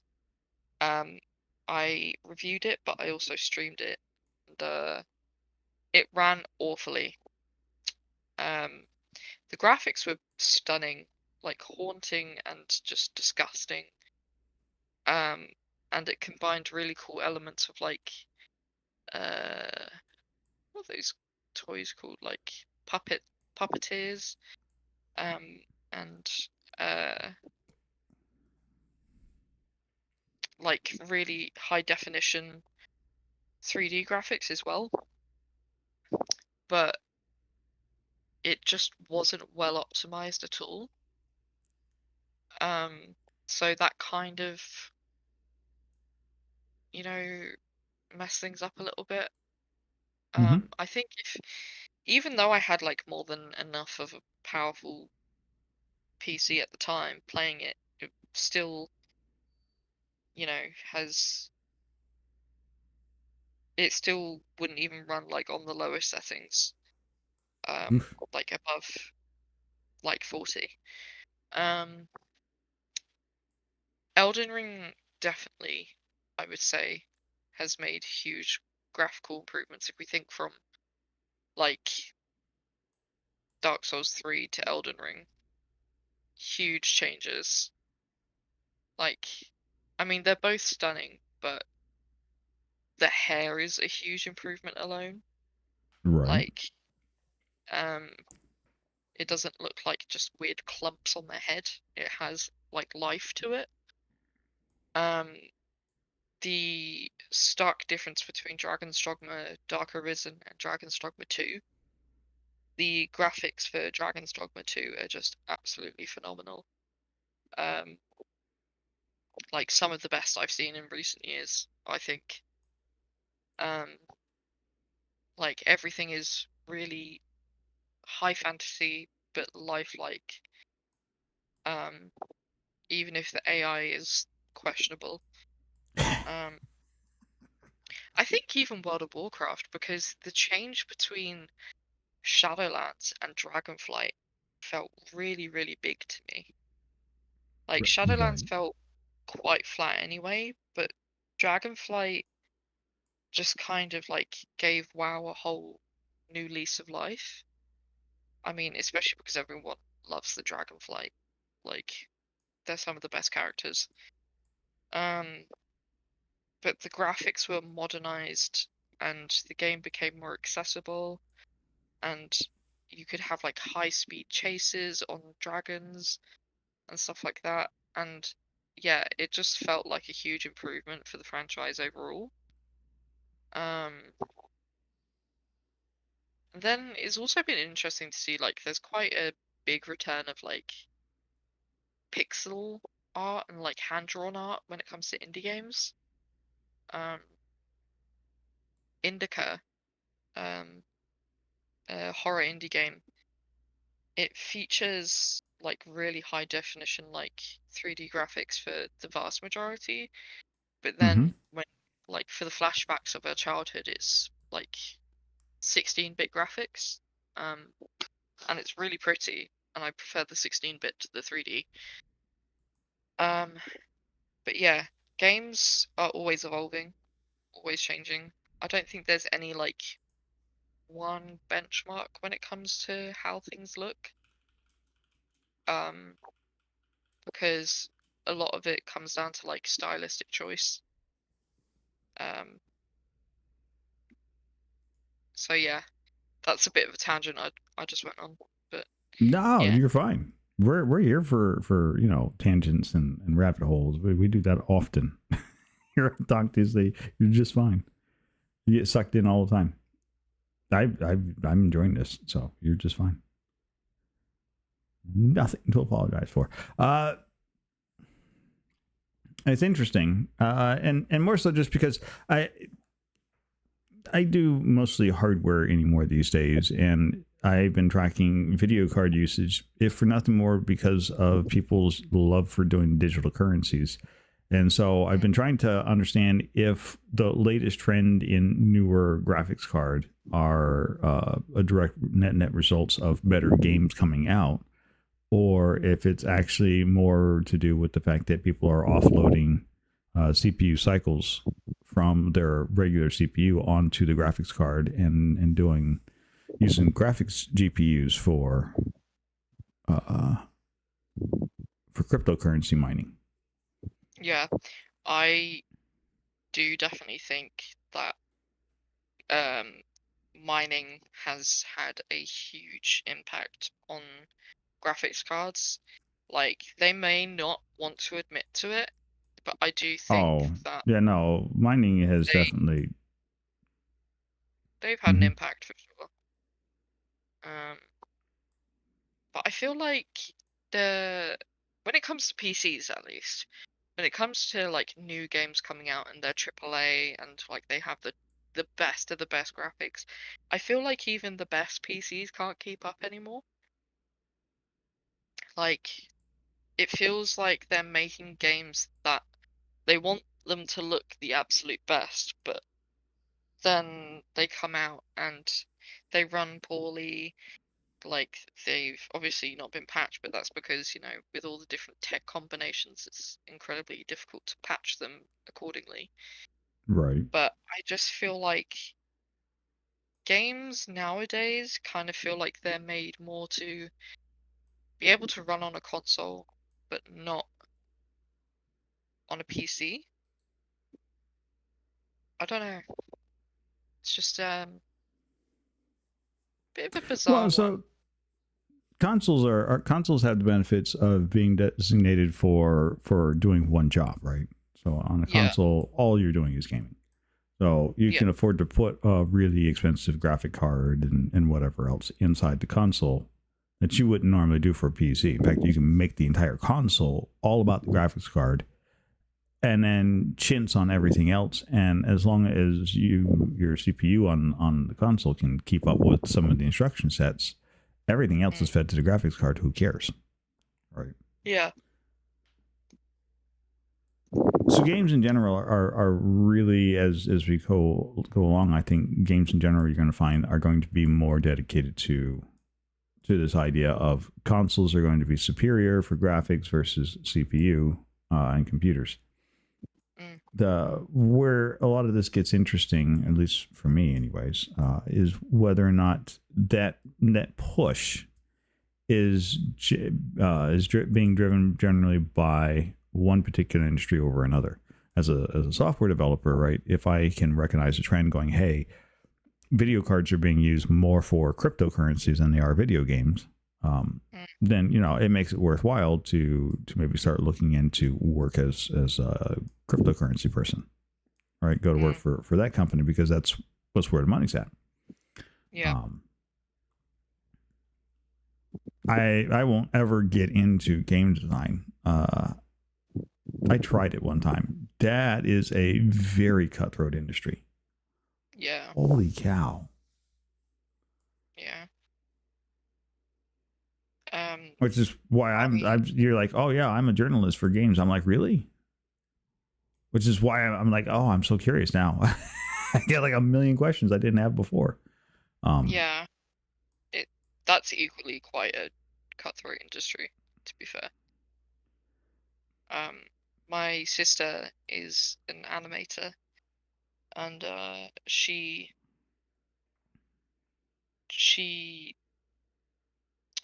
she's very talented, but she definitely has struggled to find jobs because of how like uh male oriented the industry is. Um, Is it really? yeah, in animation is very hugely ran by men. Um, Even if she's more qualified, she's been turned down for jobs in a place of a man who was friends with someone in the company already. Um, and yeah, it's even games journalism. There's more women and like non-binary people in the industry now than there was when I started. But Mm-hmm.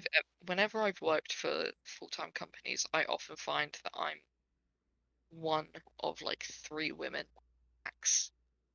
Um, I've dabbled in like travel journalism and like writing about books and entertainment and stuff, and I find that there's more women there. But in games, it's pretty much just men, um, which can be quite daunting, to be fair. Um, No, I fully understand. That's yeah, a testament to your achievement that you've been able to, do so much in such a heavily dominated industry. It can't be easy. yeah, it's definitely been difficult, like trying to worm your way into an industry that's like so full of talented people who have been in the industry for decades and knowing that obviously they're going to be chosen over you. Um, Especially now with how sparse like the amount of job opportunities are. Mm-hmm. Like there's it's like there's a few crumbs and everyone has to fight for them. Um, and like you're friends with everyone in the journalism world, and you're all fighting for the same job, so you're happy for your friend because they got the job, but then you're annoyed and sad because you didn't get the job. So it's a minefield emotionally as well as like financially. Right. Um, yeah, it's very taxing at the moment, at least. Sounds that way. Still, that doesn't change my respect and impressiveness, impressiveness and no, that's not the word I'm looking for. I don't know the word I'm looking for. Don't ask My me. respect. Aha, my respect for your willingness to stick in that field and do as much as you have. Like that Yeah, again, not been an easy thing, and that's absolutely amazing. And then you wonder like, why are you on it? I have nothing. No, toot that horn, pat yourself on the back. You're amazing. Don't let anybody take that away from you. yeah, I'm always kind of like very like modest and humble, and I'm like, I haven't really done that much compared to like some other people. Um, like I'm always just kind of like, yeah, but I haven't done this, or I haven't been invited to events, or blah blah blah. Like I'm still not as well known as like other people in the industry, sort of thing. So I kind of don't give myself as much credit as maybe I should have, considering I have like over 1,000 articles. Um, yeah, Exactly. No, you're an accomplished writer. That's yeah, hugely impressive. yeah. Now, I has this always been a thing that you've been like passionate about and you've enjoyed, or it's just been something you kind of picked up along the way sometime? um. So I've always so funnily enough, I kind of put the two and two together recently, where as a kid, I my hyperfixation was Tomb Raider in like Mm-hmm. every aspect of the word. I was writing comics about her, like I loved her. I was reading guides all the time. And then I was like, wow, it'd be really cool to write walkthroughs like the same way. Sella does, who's like the main walkthrough person for Tomb Raider.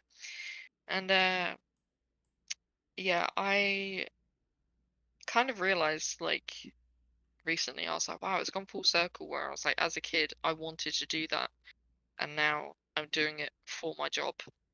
I'm as an writing walkthroughs adult, for games right? and getting paid for it.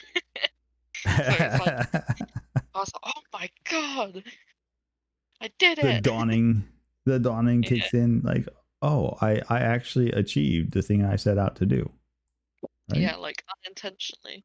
Because like when I went and did my degree, I originally was doing creative writing and media communications, Mm-hmm. which included like animation, like video editing and some other crap. And I was like, yeah, I'm not vibing with it. So I think the second year I swapped over to creative writing and journalism. Equally hated that because I didn't like the journalism course. And then, yeah, kind of, you know, on a whim, sent out an email, and then here I am, like 4 or 5 years later. So, Impressive, right? Being yeah, amazing. kind of just started out as an accident and then kept it going. But that's some of the best things in life, though, are accidents. You know, it's not like Yeah, just like Bob Ross said, happy little accidents. we take the happy little accidents. They are phenomenal. They are fantastic. They are everything you could ask for and then some, Mm, right? love me some happy little accidents. Sam would like to know, what is your dream job? To be an established author. While you could say that technically I am one, I want to write a novel. Um, I have done since I was a kid. I've written plenty of drafts for them. I've even gotten to like past the 50K mark.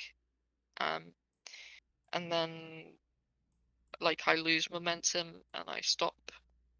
But yeah, that would be like something that I'd be interested in. Or being a narrative writer for games. Um,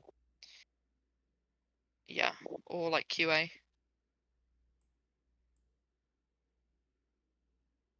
QA as in software QA for a company, or Like games QA, like okay, testing games, a bug game testing. tester. Yeah. See, somebody says QA, and for me, QA means somebody who's testing for bugs at a software level. Um, Yeah, I mean it's fundamentally the same, just with like games instead. Like it's still nah, the official role is still called like uh games QA, like QA yeah, junior. the role is called QA, yes, but fundamentally, the difference between like a games QA individual and somebody who QAs for software, the skill sets required for that are actually radically different, Oh depending on yeah, the games that you're testing. But yeah, that makes sense. um, and in some cases, a game tester QA just needs to know how to play the game, right? Um, get ready to Google some JavaScript. uh, I don't Google JavaScript. I just write in JavaScript. It's fine. Um, but like, you know, for me, the dream job has always been, you know, do software programming. I've been doing that for the last 2 decades now. Mm. Um, so for me, this has always been just a good time. I get up every day. I go to work and I do what I enjoy doing every day for work, and it's a good time. Do you believe in the saying of like if you do something you love, you never work a day in your life? Yep, totally. Really? So I can't say the same for my current company. Mm. but there were companies, like two companies ago that I worked for. I really was enjoying the work and Yeah. lose track of time. Like I would get sucked into whatever it was I was doing, and before I know it, I would start at like 6 o'clock in the morning. Before I knew it, it was like midnight at night, and I have just been coding away and testing and doing the things and generally enjoying the work. And so to Mm, me, it's like playing a game all day. mm, I'm having fun. Um, so yes, I would say if you do what you enjoy for a living, it's never work. It's always play. If you do mm, what you enjoy doing and you find fulfillment in what you're doing, it's mm, never work. It's always play. mm. The problem here is finding that happy balance. Like I still write software. I'm writing software for a current company. I'm not enjoying that. So Yeah. now it's like pulling teeth. I hate getting up in the morning. I hate going and doing that job. Mm, Um, so it's brutally painful. It's like going to a dentist every day. That being said, I have my own private projects that I have been working on instead, and I pull those up and I work on that in my spare time. mm. And once again, I lose track of time because I really enjoy writing code. Yeah. So like that's my thing. That's my favorite thing to sort of do, and that's what I do. I started out writing. I started out writing programming back on a Commodore 64. So I started writing in BASIC ages ago. Ages ago. Um, my father brought home the computer from work. They couldn't figure out how to make it work, and so they gave it to me. And he's like, "Here, if you can figure out how to make it work, you can keep it." And so I figured out how to put it together, turn it on, and was running whatever programs they had. And I'm like, "Okay, I want to play video games. You've given me something that can play a video game. I know video games are a thing. I want video games for this thing." And you're like, "No, no. If you want video games, you'll have to figure out how to make one yourself." And so I taught myself how to program just so I can make video games on my old Commodore. uh, I never did write a video game. Everything that I have written over the years, video game has never been one of those. Uh, Absolutely fantastic thing. Now, you started out as so for you it was this has been a childhood pursuit for you then. Um, Yeah. Unintentionally, but yes. Um, like I didn't think it was something that I could get paid for. I just thought it was something that people did in their spare time. Um, kind of like the fun of it. mm-hmm. And then, I started off writing features and then I wrote some reviews and then I ended up as a guides writer. I don't really like doing news because that requires having to find stuff to write about rather than like have it put in front of me. Right. Like I find it easier to write if I'm given like a prompt sort of thing.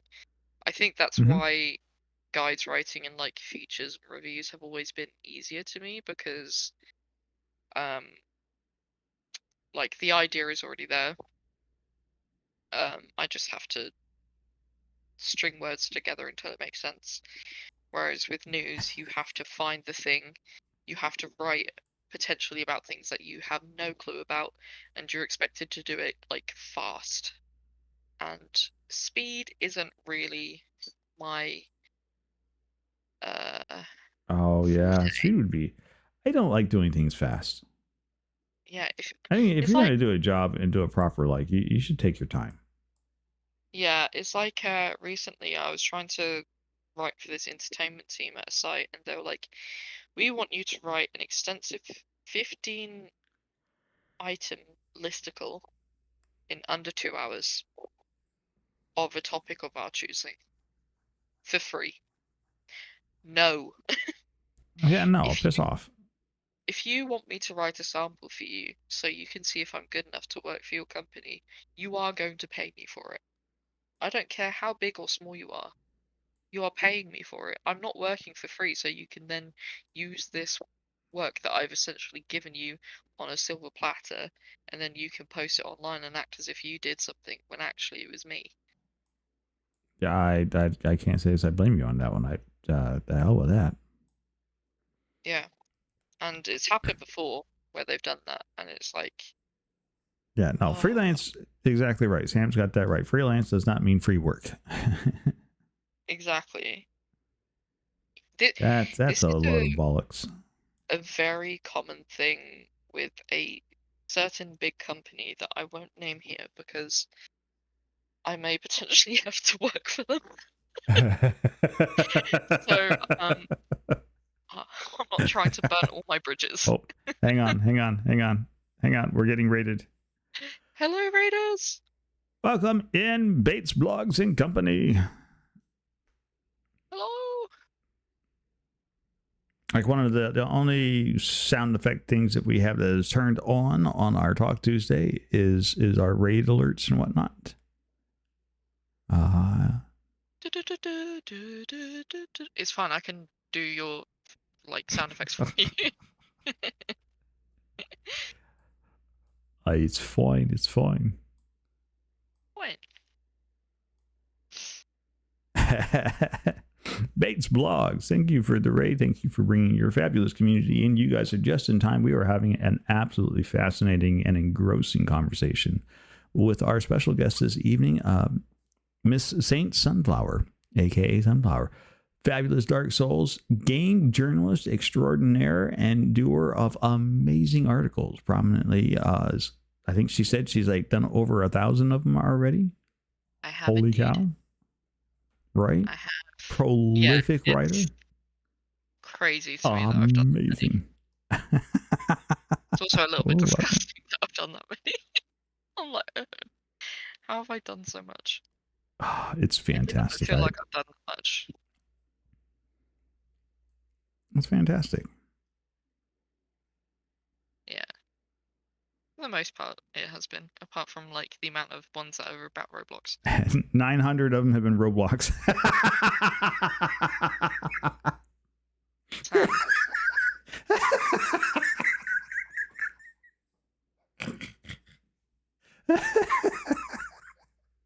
Sam, do you want to see me on Thursday? Sam, do you want to live to Thursday? Yeah, at this point he's not going to. You're on thin ice, buddy. Yo, Steph Meister, welcome in. It's fine. We love it. Comedy Gold around here. Well, you are plenty comedic. I've had lots of good laughs.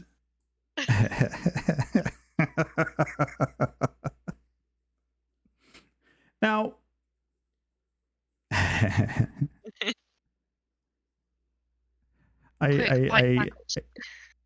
do my absolute level best not to call out Gremlins because I'm going to have her on the show next week. Oh yes. I'm excited to see their It's going to be a good time. What questions they'll get asked.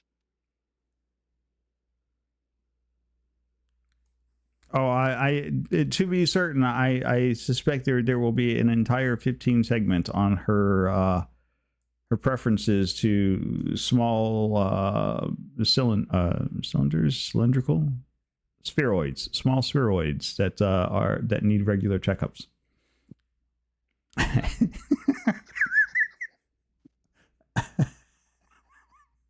Also, their pronouns are they them. Yes. Yeah, sorry. I am. No, it's fine. I do appreciate people correcting me on that. I have a horrible time at remembering those. I do. Yeah, I try my level best. I try not to be offensive about it. And if somebody goes, no, that's wrong, I will apologize. I'm sorry. I do my level best. Yes, Gremlins. I will shush it. You have been shushed. Temporarily. Yeah, for 0.5 seconds.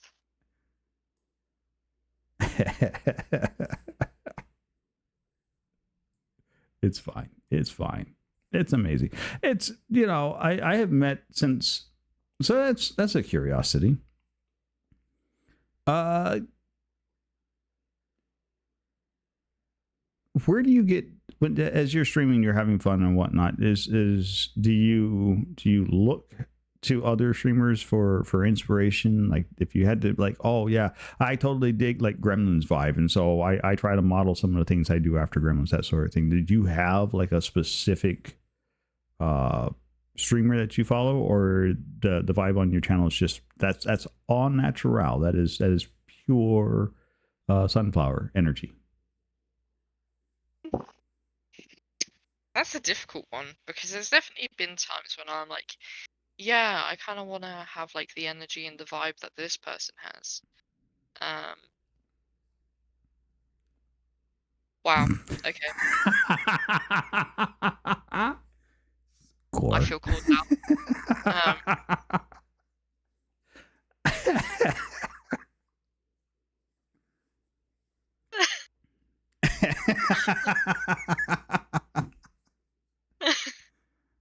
Haha, I win. That's so mean.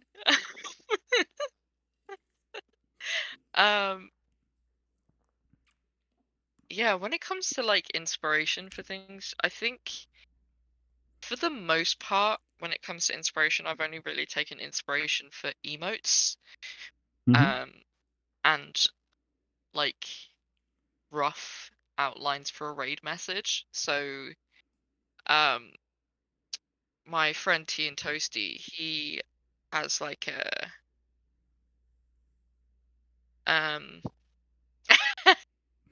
you've been called out. No, sorry, Gremlins, as that was already pointed out, and chat claimed that one during last week's Talk Tuesday. Apparently, the tag question is any stalling tactics that are done, like that's a good one, that's a difficult, that's a whatever. If you're stalling for an answer, that's a tag question.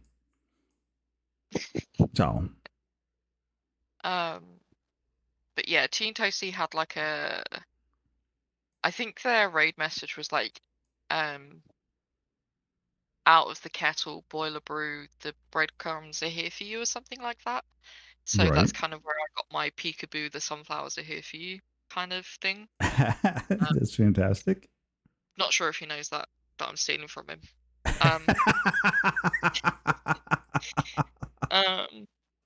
But like, there's been so many. I wouldn't call it stealing. I would just call it, Well, so they say copying is the sincerest form of flattery, right? So it's fine. Yeah, and I mean, he's been like one of my closest stream friends for a really long time. Right. Like he was kind of the one who inspired me to like put in more effort with my streams, because like I was always kind of like, I don't know if I should do this. And then I watched his streams and I saw how like energetic he was, and because he has BPD, borderline personality disorder, for anyone who doesn't know, I have that as well. And there's a huge misconception that people with BPD are the most like toxic, evil people you've ever met. And then there's him, who's like the biggest ray of sunshine I have ever met. And I was just really taken aback by that, because I'd been pretty like newly diagnosed by this point, and I didn't know how to feel, when to feel, Right. And I was like, wow, he's really like putting it out there that, he has BPD, but he is thriving, he is happy, like he's all these things. And that kind of definitely inspired me to like, just be myself.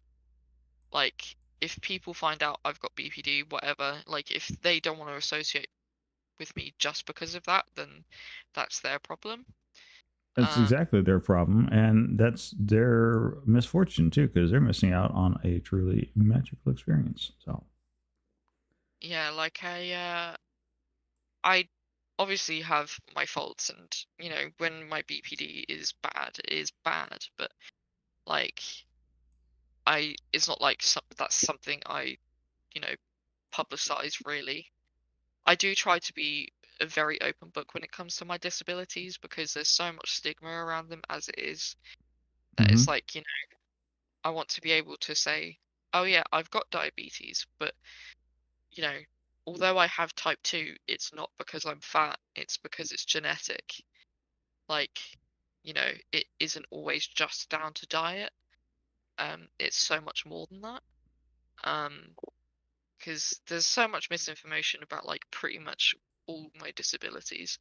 So, you know, it's trying to open up the conversation and, you know, make people realize that,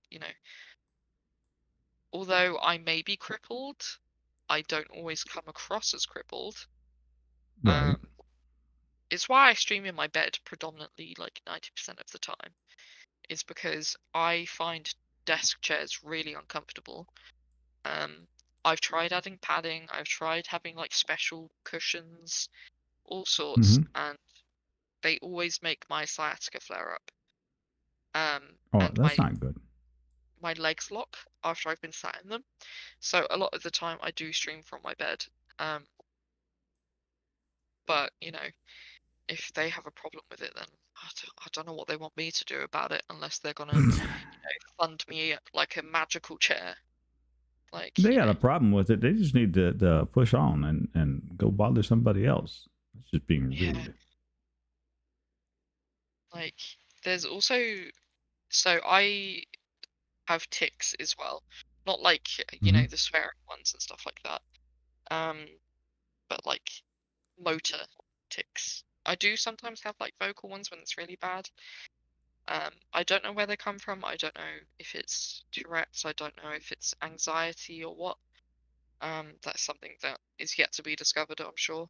Um, but there's definitely been times when, like, because there was that huge uproar of people like faking having tics on TikTok, Right. um, where I was like, I can't possibly stream when my tics are flaring up, because then people will say I'm faking it because they don't happen all the time.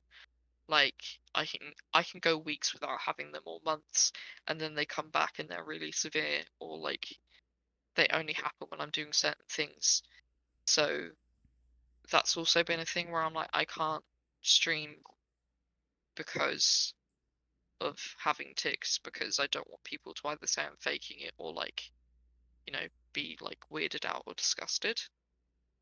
So it's a bit complicated, I can I guess. imagine so. That's really okay. For me, like I get it, right? So you don't let your disabilities or anything define who you are as an individual. Total respect for that, right? I think that's the greatest thing in the world, that you're not defined by your illnesses or anything else. You are still Sunflower, an amazing individual, and we are ecstatic to have you here for that. Um, I think anybody that judges you based on things that are out of your control, I think are really the truly sick people out there. Like, if you've got a problem because you've got a tick, and it's not anything you can control, then the problem's not your fault. It's the other person's fault. And they can just, jog right on as far as I'm concerned. Yeah, for sure. Luckily, I haven't really um experienced much of that. I was friends with someone who he would be really nice and like uh catering to like my disabilities when I needed them. But if we had an argument, he would like be the most ableist person I've ever met. Um, which is really ironic considering he works in a school with disabled children, specifically for disabled children. Um, It's just wrong. and he tried to tell me that, like, no, you're not neurodivergent because you don't have XYZ symptoms. It's like you work with children. It presents differently in adults and in different genders. So like, unless you're qualified to tell me, please shut up. Just, oh, he's one of those. I'm sorry. Yeah, luckily we aren't friends anymore. But I think that's mostly been like the extent of my interactions, other than like a really gross ex of mine. But other than that, like for the most part, people are pretty chill and accommodating nowadays. Yeah, he's one of those, well, actually, you can't be autistic because you don't do this. Okay.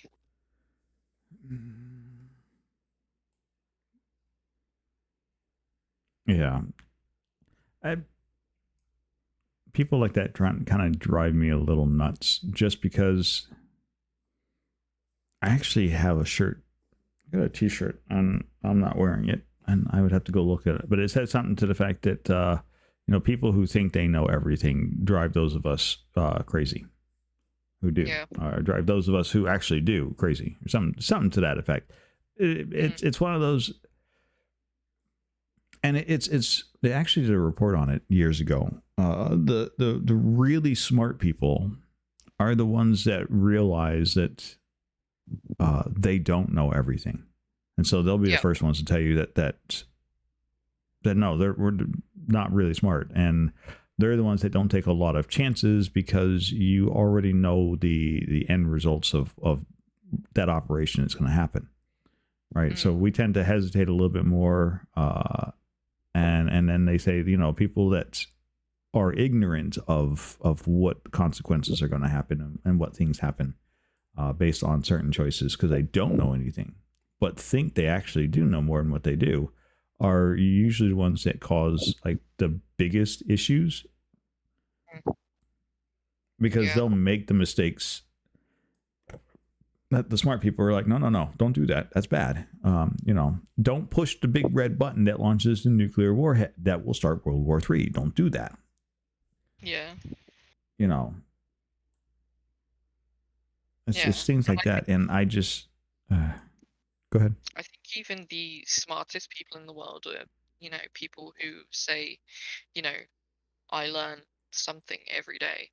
Like there is always more knowledge to gain. Mm-hmm. Like there's always more to learn about, rather than just being like, well, I know extensively about this one thing, so I don't need to know anything else. Bye. Yeah, that's the wrong viewpoint. It's a weird attitude to have. Yes, the Dunning-Kruger curve. You are exactly right, Sam. That is a fascinating article to read too. But yes, the Dunning-Kruger. You got it. I read these sort of things because I find them all fascinating. I am. Oi. Can't call him a nerd if you're not going to call me a nerd. That's just rude.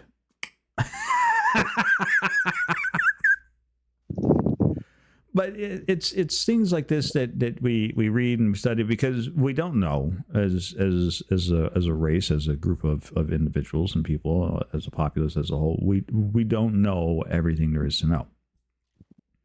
And even if you got all the experts together into one room, we would still not know enough to know enough anything. And the sad part is the more people you cram into one room, the more the overall average IQ of the room goes down.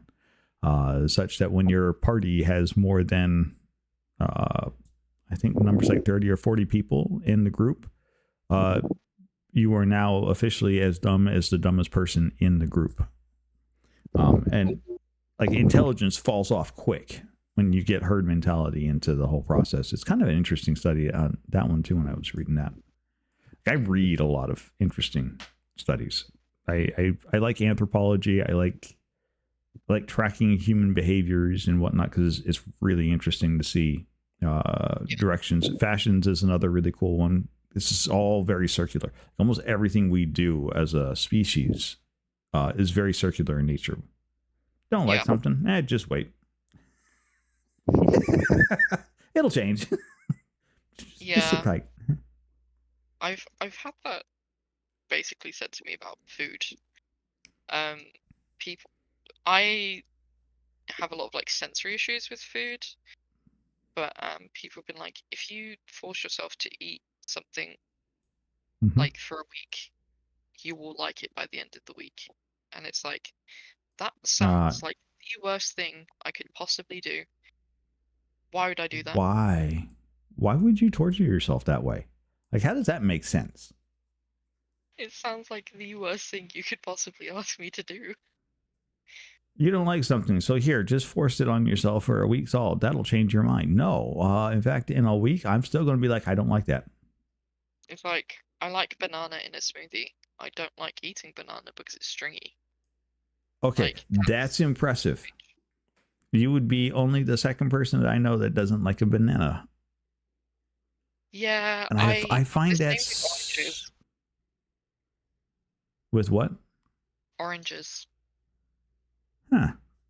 I I can't eat them because of the stringy texture on them, but I will happily drink orange juice or like a smoothie with banana in, but I can't. So, well, would you eat like mandarin oranges that are in the canned? Like, have you tried any of the like canned oranges? I don't think we have canned oranges here. I've never seen Really? canned oranges. That sounds dystopian.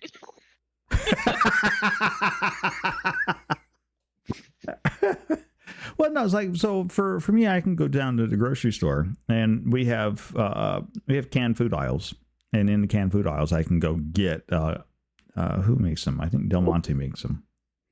Um, but they're called mandarin oranges. They're in. You can buy them in sugar syrup if you really want to. I would avoid those. Just get they have regular mandarin oranges and water. Um, and so you crack the can open and you just eat the orange, and it's like somebody has taken the orange, peeled it off for you, and removed all of the like the stringy stuff. Tin for everyone in UK. Thank you. um, Oh. so if the issue is the stringiness, then you might be able to get around that by eating a different kind of orange that doesn't, because the way it's prepped and made presentable for you to eat doesn't have that stringy texture behind it. Maybe, maybe. I'll have to look into that. I can see that they do tinned mandarin in juice, but I don't think they do it in water. Well, the juice is just a mandarin juice at that point. That's fine. Mandarin oranges are very juicy. They're almost a sweet kind of orange. Um, Mm. Yeah, because I drink orange juice, but yeah, not the bits with not the one with bits in though, because that's just vile. yeah. Um, You would be a pulp free aficionado. yeah, I would rather die than drink juice with pulp in it. I cannot.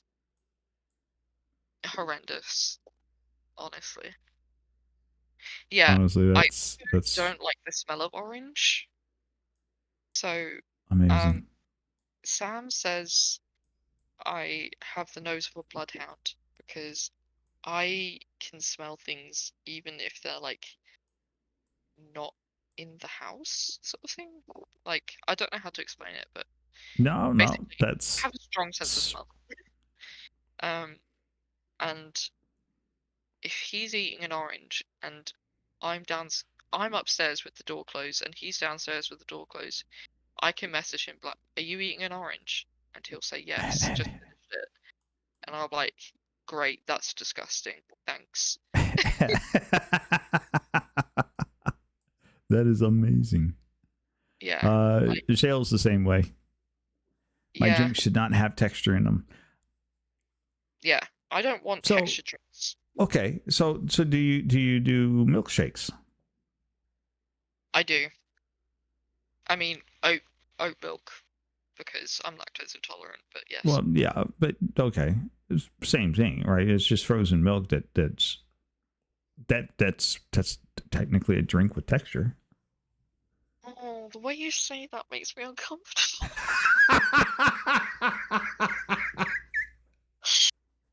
I'm sorry. I'll stop. We'll move on.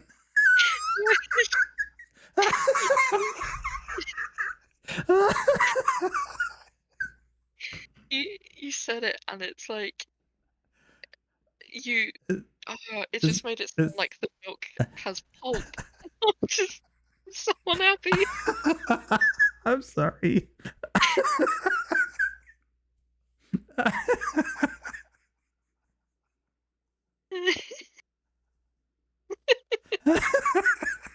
Oh God. God.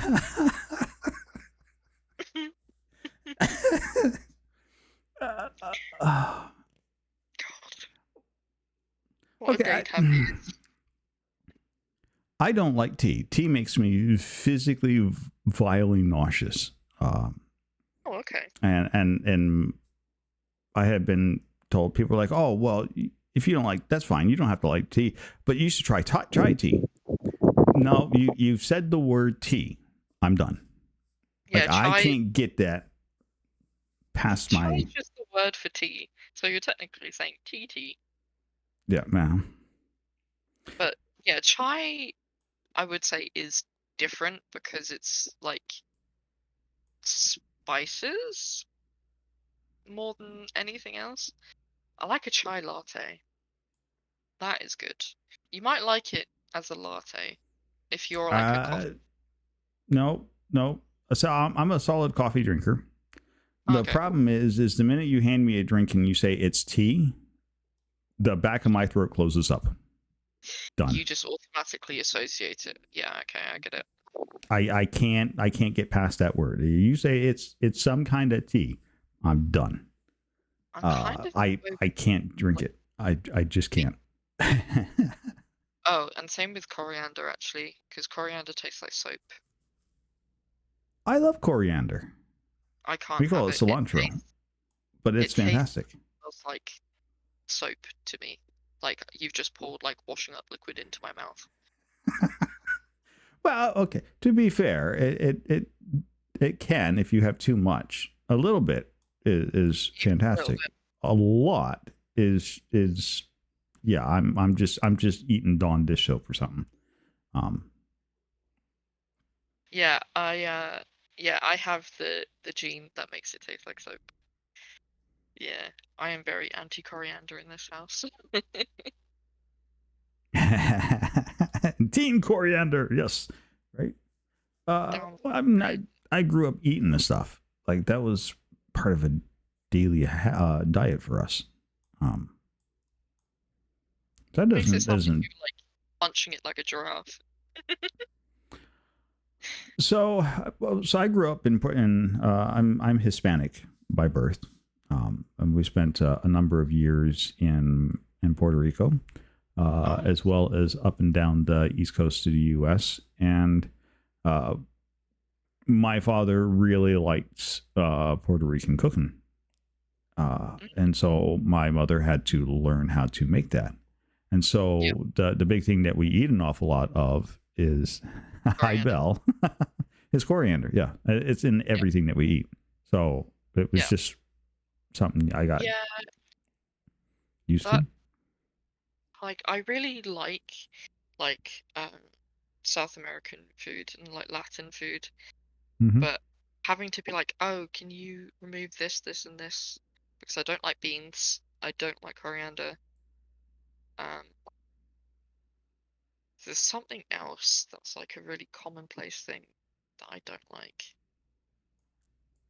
Oh, and I don't eat beef or pork. I only eat chicken, really. I don't know, there's nothing wrong with that. Chicken is fantastic. I eat your beans. Hi, Belle. Welcome in. Drink a Bell would like to know, what is your favorite flightless bird? And I can tell you that there is a right answer to that question.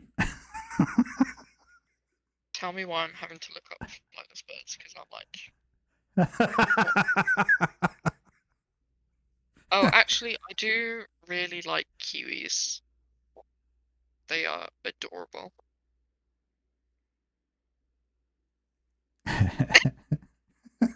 Is it penguins by any chance? Yes. Yeah. I do love penguin. Penguins are great. Ostriches are scary. Ostriches are not, okay. Like, who thought that was a good idea? Let's just have a giant bird running around somewhere. Like, no. Yeah, but have you seen a shoebill? Like, Yes, I think have seen a they're really shoebill. cool, but Those like, are fantastic. But get that right? like they are just wow. Oh, of course it has Rex in the name. There you go. It's basically a dinosaur. Back to lurking. Thank you for the lurk, Bell. Stone bull. Some bulls are fine. They're fun ones. I don't remember what I was Googling up that day, and I ended up on this whole kick of like flightless birds, and I was reading an awful lot about. Mm. And I was like, how did I even end up over here? You ever get into that, right? You just start Googling for one thing, and then you just fall down the rabbit hole. Oh. So, one thing that I tend to rabbit hole down quite frequently is takeaway menus from other country. Oh. So, like, and the poorly translated English that comes along with it, because the website is in whatever language and then Google translates it.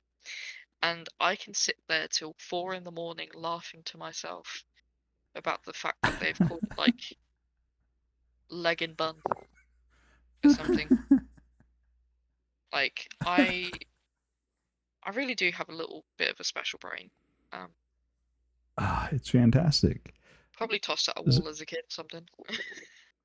Salty, thank you for the resub. It's 9 months. You're gonna have to give me a name for that Twitch baby. Twitch baby. TV tropes, especially. Oh, those are TV tropes are huge Nori for that. Snacks. What? That would be good. Nori snacks. Salty them.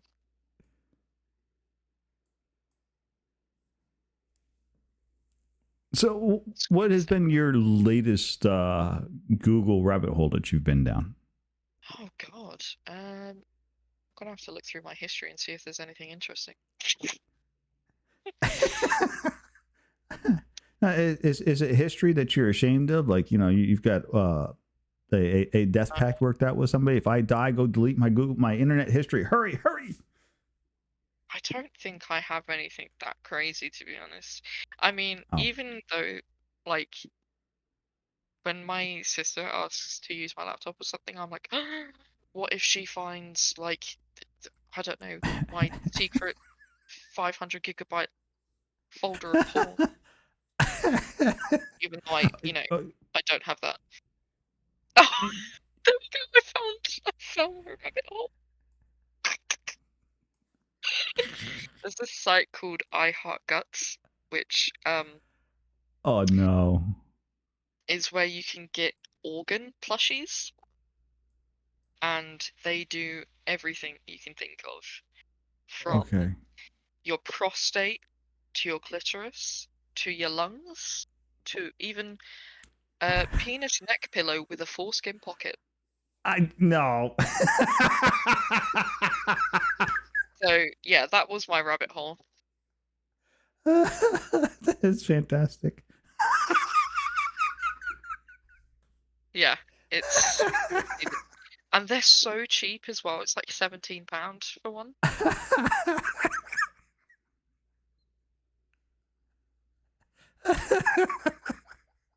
Like, imagine taking that on a plane. Oh, here's my that's my neck pillow. You can't have it. That's my neck pillow. Yeah. With the foreskin pocket. Yeah. I love the foreskin pocket. That's got me. It's just like Bravo.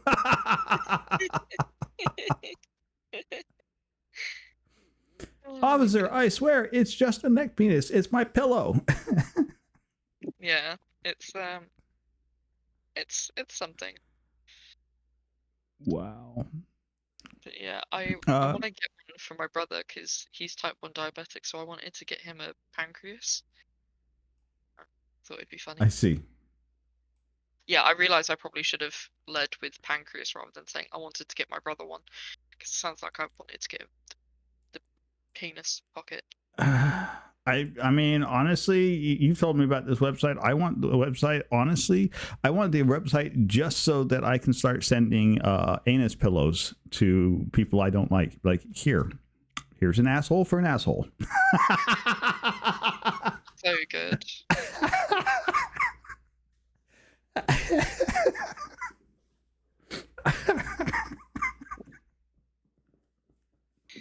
Oh, my cat is.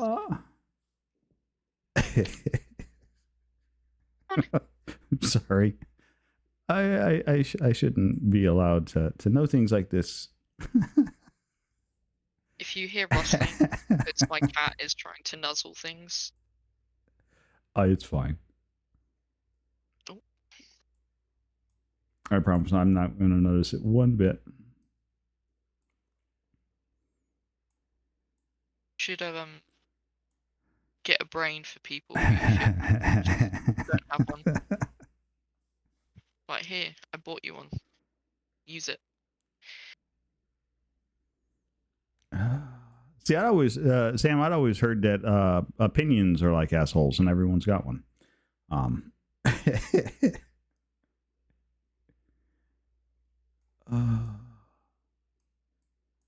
at this point in time, I feel like there would be a squirrel coming in phrasing Nori.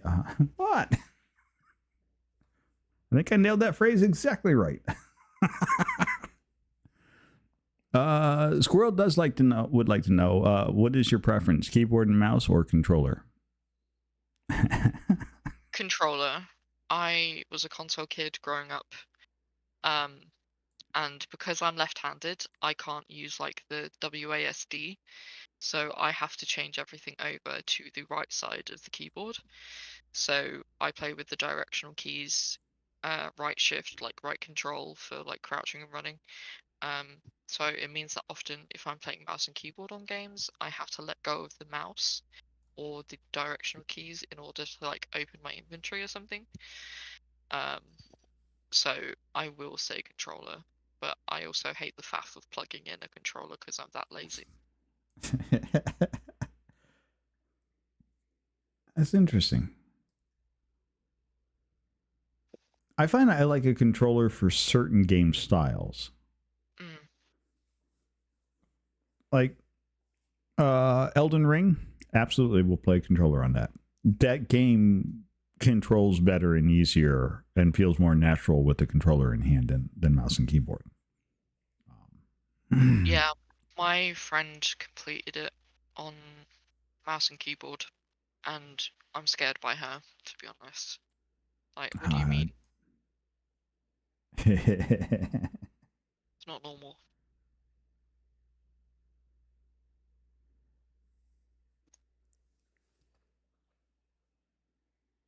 Now, I tried learning how to use a mouse right-handed, but I just cannot do it. The brain coordination is not there. Well, that's fair. Unfortunately, I came up in the age of, if you wanted to play video games, that you just had to figure out how to make that work. Because left-handed was not a regular thing. That being said, there was a push, what was that, late 80s, early 90s? I think somewhere in the neck of the woods where there was a lot of, even Microsoft had taken to making left-handed products. Yeah, I feel like I remember that. And then it was kind of like a one shot. Like they did a bunch of them and they didn't sell a whole lot, and so they're like, "Yeah, we're done. We tried it. We tried that. We're done." Like, and yeah, then there's they not didn't. many left-handed people. Yeah, like that's what my memory is kicking me around and saying, "Yeah, that's what I remember," or something to that effect. But good God, that was well over 20 years ago. Very quickly, is it all right if I go for a break? Sure. Just need a wee. You need to get up and move. No. Go for it. Cool. Go for it. You're just fine. is just fine. I will sit here and keep everybody entertained. Break time. Well, we got about another 30, 40 more minutes, and then we will be, that will be the end of our interview session with Miss Saint Sunflower. It's been absolutely ecstatic. Oh, I'm so glad we're keeping you entertained. This has been fascinating conversations. Like, I love everybody's like, I don't know what we're going to talk about. Trust me, we'll find plenty to talk about. There's never any doubt of having something to talk about. It's fine. Trust the process. We'll get there.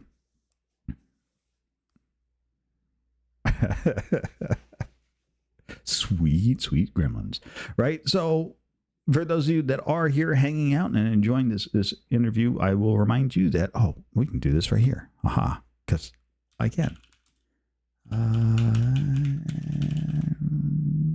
I think that should be right. That should do the thing. Did that do the thing? No, because I have to do that over here in this one. There we go. There's a heart up at the top of the screen. If that's not lit up, you're doing it wrong. Oh, I can't even begin to tell you how wrong you're doing it. But, Saint Sunflower is a phenomenal streamer that's been keeping us entertained and spending this evening with us. Afternoon. I think it's evening for them. You absolutely need to be tuning in and catching every bit of those streams of theirs. Fantastic. We've been learning about the fact that they're a games journalist, so they write guides. Unfortunately, a lot of Roblox, but an amazing and well published and very well read author. Yeah, yeah. Make that heart green, right? Light it up. Light it up, up.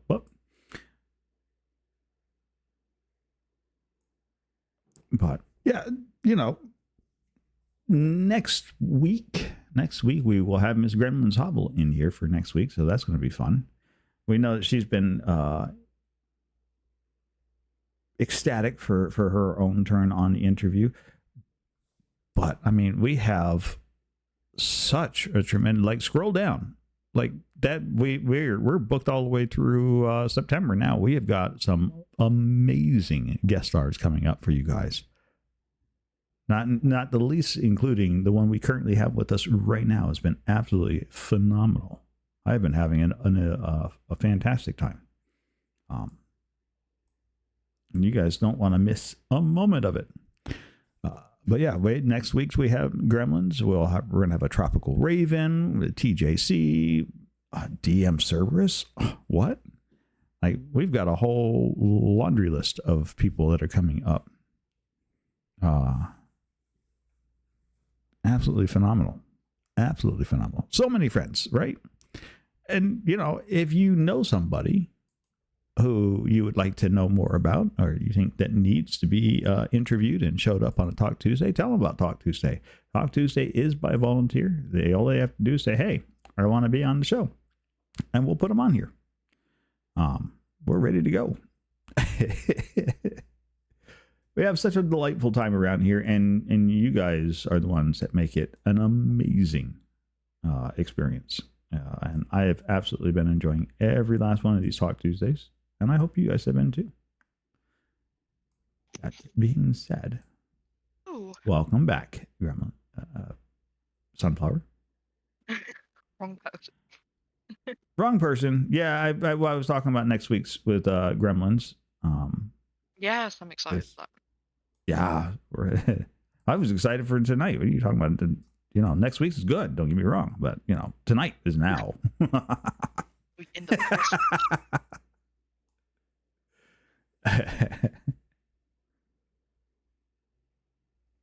Volunteer. Oh my god. Yeah, Com came in. Com's been sitting here listening to this the entire time. He's been here since the very start. Com Com has been using my Talk Tuesdays to meet amazing new people. He's made a couple of new friends through Talk Tuesdays, if I'm not mistaken. Mm, So, and we've also had a Com on here. we have. Yes, and that was a oof, that was a Talk Tuesday. I can only imagine. I think we spent the majority of the night just hitting on each other. I mean, honestly, I think that's all we. Sounds like a standard conversation with them, yeah. It was meant to be watching the boys, but since right? It's fine. Ditched It's me fine. in Paris. He ditched you in Paris? No, not Com. Mm-hmm. What were you guys doing in Paris? Sam and I were there for the Elden Ring orchestra. Com and I, we were all meant to meet up, and he messaged like an hour before we were meant to, being like, I've just woke up, and he was like, I feel like rubbish. Can we maybe not do it? I mean, I've completely forgiven him. I just like to wind him up about it.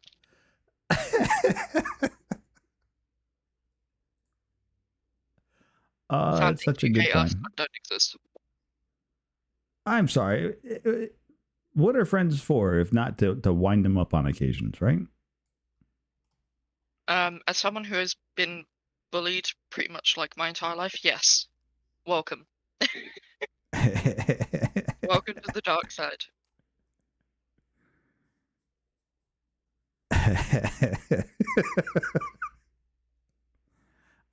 Honestly, I would say that there's a difference, I think, and it should be worth noting that there is a difference between the friendly bullying that comes from, teasing your friends and generally having a good time, because nobody expects there to be any fallout and there's nothing seriously being taken about it. Right? Oh yeah. It's not like Cotton missing out on that thing is suddenly going to make you like hate his guts or anything of that nature. Don't know what you mean. I detest the man. I'm kidding. I could never. But I mean, it is worth noting that there are some people that's what they think of when they say bullying. Like, oh, I was bullied, and you're like, okay. I mean, that sucks, and I'm sorry. As someone who's actually been bullied, this ain't it.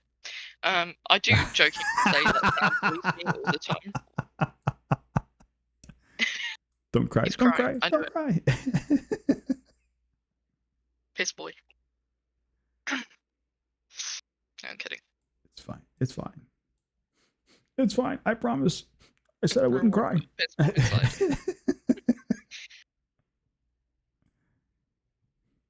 At this point, I've just been like solely focused on I'm going to finish this sunflower in the middle of it.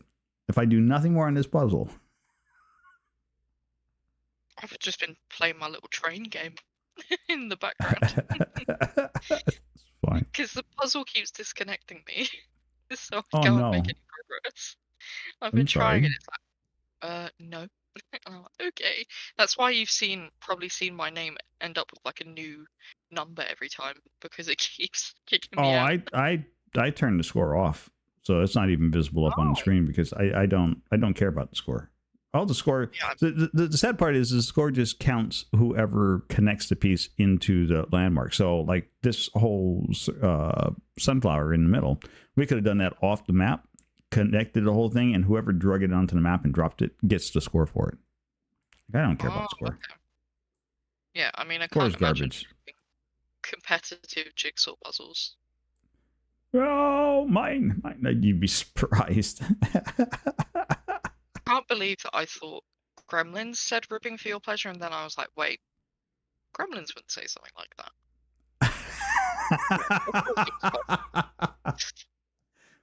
You say that, but I am certain that there are several clips where she's like, check your balls, check your friends' balls. Wait, Oh yeah, I mean, get Gremlins has sense. permission first.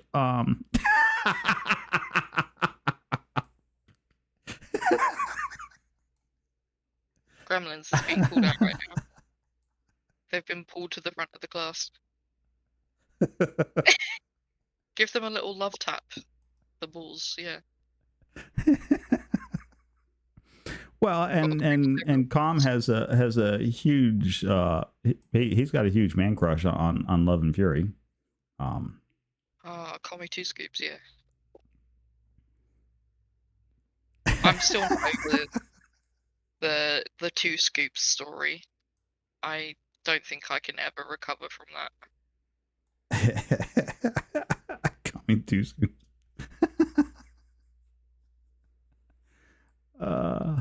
We have a lot of fun. We tease each other on a regular basis. I think to me, being teased, gentle banter teasing from your friends is a nice way of showing that you care for them and their well being, and that you value their friendships. This may sound like a dumb question, but what's Fury? Love and Fury? Yeah, what is it? Love and Fury is a streamer who used to be called Paul. I'm trying to remember what his original name was before that. But Love and Fury is a fabulous streamer. He probably streams after you're asleep, so you probably don't get a chance to see or interact with him. Yeah, he changed it because his real life name was tacked in there. He's like, yeah, I probably shouldn't be like doxing myself like that. I'm like, that's fair point. Cool. Yeah, I yes. know. I didn't realize he streamed. I'll have to. My God, I'm learning. He was the second interviewee on Talk Tuesdays. Oh, okay. In fact, he was supposed to have been the inaugural first person on Talk Tuesday. But he pulled a calm and bailed on me at last moment. Oh, typical men. So the very first Talk Tuesday was Swift Squirrel and myself, and we just sat around and talked for about 2.5 hours. Pulling a comm is not. No, I don't think pulling a comm is going to be a thing. Pulling on a comm might be a thing, but pulling a comm is I don't think that's going to be. Pulling on. It doesn't. I mean, if that's your thing, I would say go for it. You know, I don't. I mean.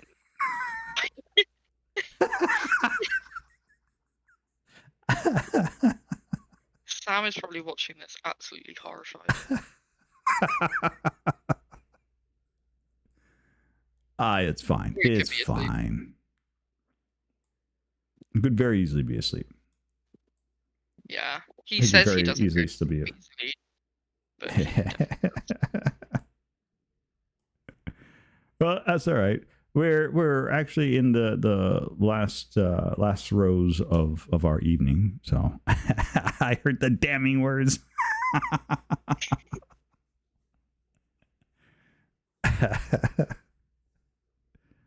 It'll be all right. Yeah, true. Sam just needs to hear his Welsh accent, and then he'll be on board. Oh yeah, who doesn't like a good Welsh accent, right? So we're still at the first half of. Are we? Yeah, we're still at the first half of 2024. So as you look forward into the rest of 2024, any kind of big plans that you got coming up? Any like special events that you're thinking you might consider doing, or anything of that nature? So annoyingly, I did get invited to go to Gamescom completely free. Why is that annoying? It's in Germany, and the weekend that it falls on, the hotels cost between £1,500 to £2,000 for like 3 nights. And then that's not including food, travel. Right. So it was like, yeah, this is not feasible at all. No. So unfortunately, I won't be able to. Oh, it might do actually. That makes sense. Yeah, it might do because it's in August. Um, because it was in Cologne. Um, but yeah, I probably won't be able to go, especially because like at the time I got offered it, I had a job, and then Right. uh, I no longer do. So, you know, manifesting that for the second half of the year, I have more stable work. Um, Even if it's like data entry or something, just anything at this point. Um, yeah, and I don't really have like any big plans. Might be going to a gig in November. Um, but other than A that, since I gig? didn't get to do You this, play music? yeah, no, like going to watch a gig. Ah, okay. Um, yeah. Um, I sadly did not get Taylor Swift tickets, so not going to that, much to my dismay. But my friends are currently there, and I hope they know that I hate them platonically.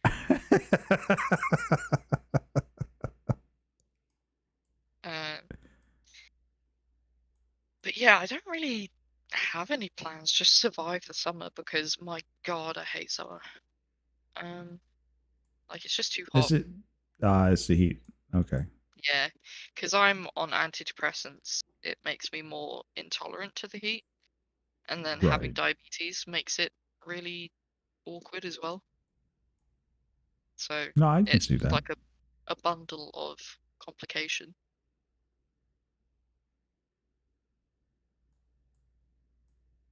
Fascinating. Yeah. Yeah. I like the heat. I usually drive most people nuts. They're like, wait, it's it's been, what is it, 88? So that's let me do the conversion. 31. Yeah. And even That's that, I was walking around in a jacket all day today. um Like I like it in like 38, 40, 42. I'm okay with those uh, temperatures. uh. It got to 40 here like a couple years ago, and I swear to God, I think I would have just rather died at that point than had to like dealt with that. Yeah, he has to be a lizard because there ain't no way any human is liking that. No, no. Disgusting. So growing again, I grew up down in Puerto Rico, which was right on the equator, or really fairly close Yeah, to the it's equator. It's spicy there. hot. Yeah. Like it's 40, 42 in the shade during the summer, and everybody else's summer is our winter down there. Yeah, I think it reached like 58 in Mexico recently or something. Yeah. And it's like, those do not sound like livable temperatures. They're fine. How is anyone surviving that? Like, I can barely survive past 25. Like, if it's not between like -5 and 15, I don't want it. 21 today, right in the sweet spot. And 21's too cold. 21 is too hot. Like, it's been 22 here today, and I've just been absolutely dying. Like, starfished in front of the fan. Um, Well, see, this is why I laugh because everybody else is like, it's so hot. And I'm like, what temperature is it? No, no, that's cold. What do you mean cold? Yeah, oh, yeah, totally cold. Um, to I don't know, make matters worse, improve matters. I don't. You can take it however you want to take it at this point. Uh, Growing up as a kid, my father didn't believe in air conditioning, so ew, even yeah, during summer months where we had access to like air conditioning to keep the house cooler, the house still was pretty much within 5 to 10 degrees of whatever it was outside. I honestly don't know how you would sleep or like even survive. Like, no, thank you.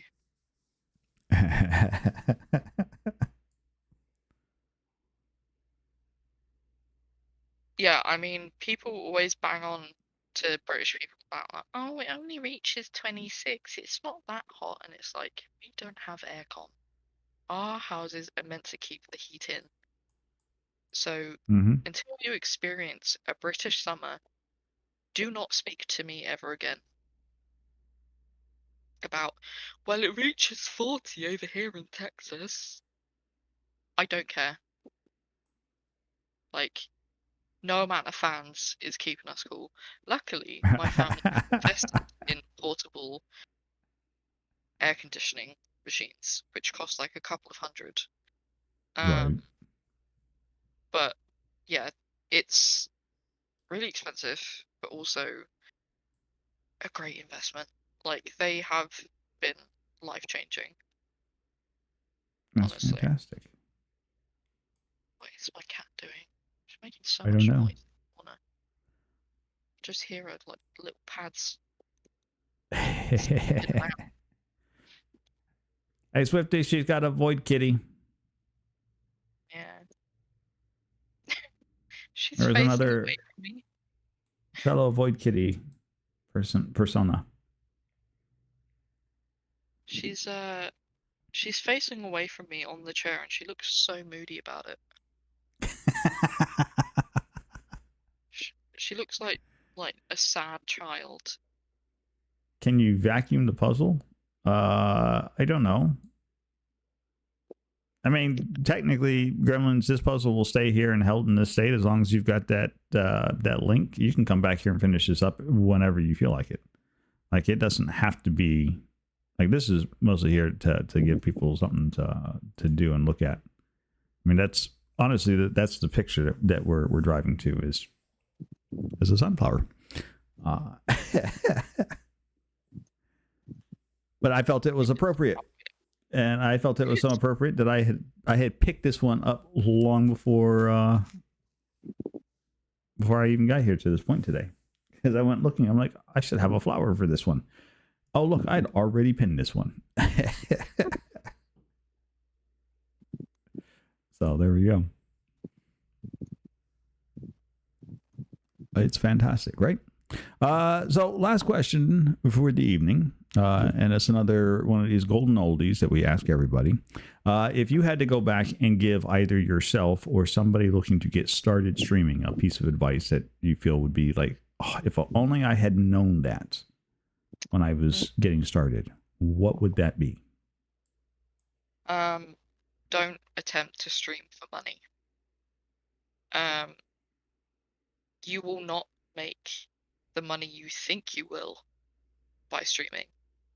It takes a long time, especially now that the market is incredibly saturated with the amount of people who do stream. You will be trying for a long time to get to a point where you make enough money from streaming. Do it because you want to, do it because it makes you happy. Play whatever you want to play. Don't play something to cater to an audience. People will turn up if they like the game or whether they like you. Like, there is no point trying to change everything to fit a specific audience because half the time people can tell that you aren't happy and you aren't enjoying it. So there's no point trying to force yourself to do something you don't like because that's how streaming ends up as a chore rather than something that you do for fun. Mm-hmm. So yeah, just go into it with, an open mind. It doesn't matter if you've got shoddy equipment. People will show up because they like you. All you have to do is click go live and get started. Like, you don't have to have the very best setup. You don't have to have the very best PC. People stream everything and anything nowadays. You could literally stream Pong and people would turn up. So, you know, Not just do wrong. what makes you happy. That is fantastic advice. I am full of wisdom. You Basically, are. Pong tomorrow. I'll stream Pong tomorrow for you. There you go. Pong stream. Yeah. Oh, I'll turn up. I've been turning up to all of the streams. Till 2 tomorrow, to be honest. I have fun because I turn up to your streams and they're well and truly timed for work lurking for me, because it's lovely to listen to you while I am working. Thank you. Appreciate it. There are a few people that I will work lurk on because I can actually stand to work lurk because I'm not being distracted. So I tend to be very careful about who I watch while I'm trying to work, because if they're too overly enthusiastic about what they're doing or too excited about it, then I get pulled out of whatever it is I'm working on, and that costs so much time to get back into that groove. So much time. Yeah. I mean, luckily, I can't really force myself to be energetic because half the time I am just tired all the time. So, like, I just bring, like, chill, sloth-like vibes because I'm just in a permanent state of sleepy.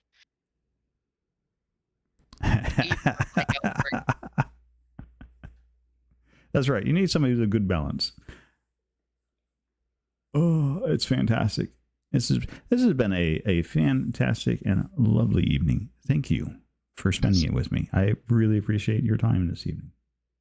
I have got to learn so much, and everybody who's stuck out for it got to learn so much about the fabulous Saint Sunflower. I don't know what to do with myself. I've still got a whole laundry list of questions. I'm like, you know what? I'll just start pestering you in your own streams. I mean, it gives me leverage to, you know, chat about stuff. So feel free to, you know, ask me anything. I'm an open book for the majority.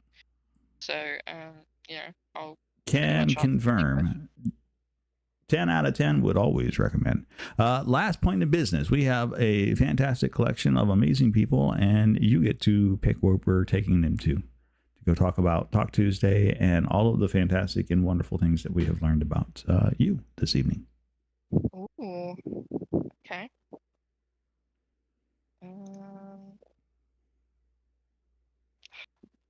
have no idea.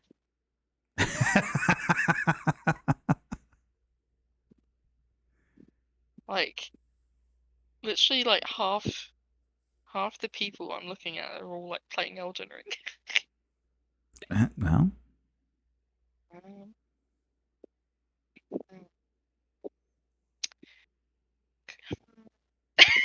just like, let me check if this person's still streaming.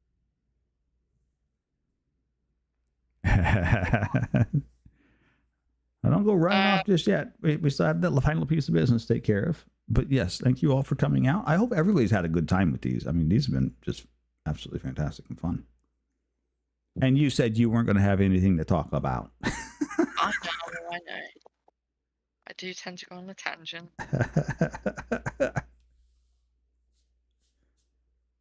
I had a lovely conversation about Roblox. Gosh. Yeah, we should raid into a Roblox streamer. No, I'm kidding. I would rather die.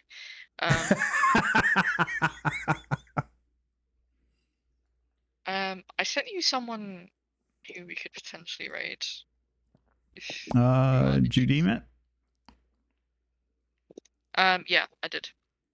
Okay, let me go. Nope, that's the wrong window.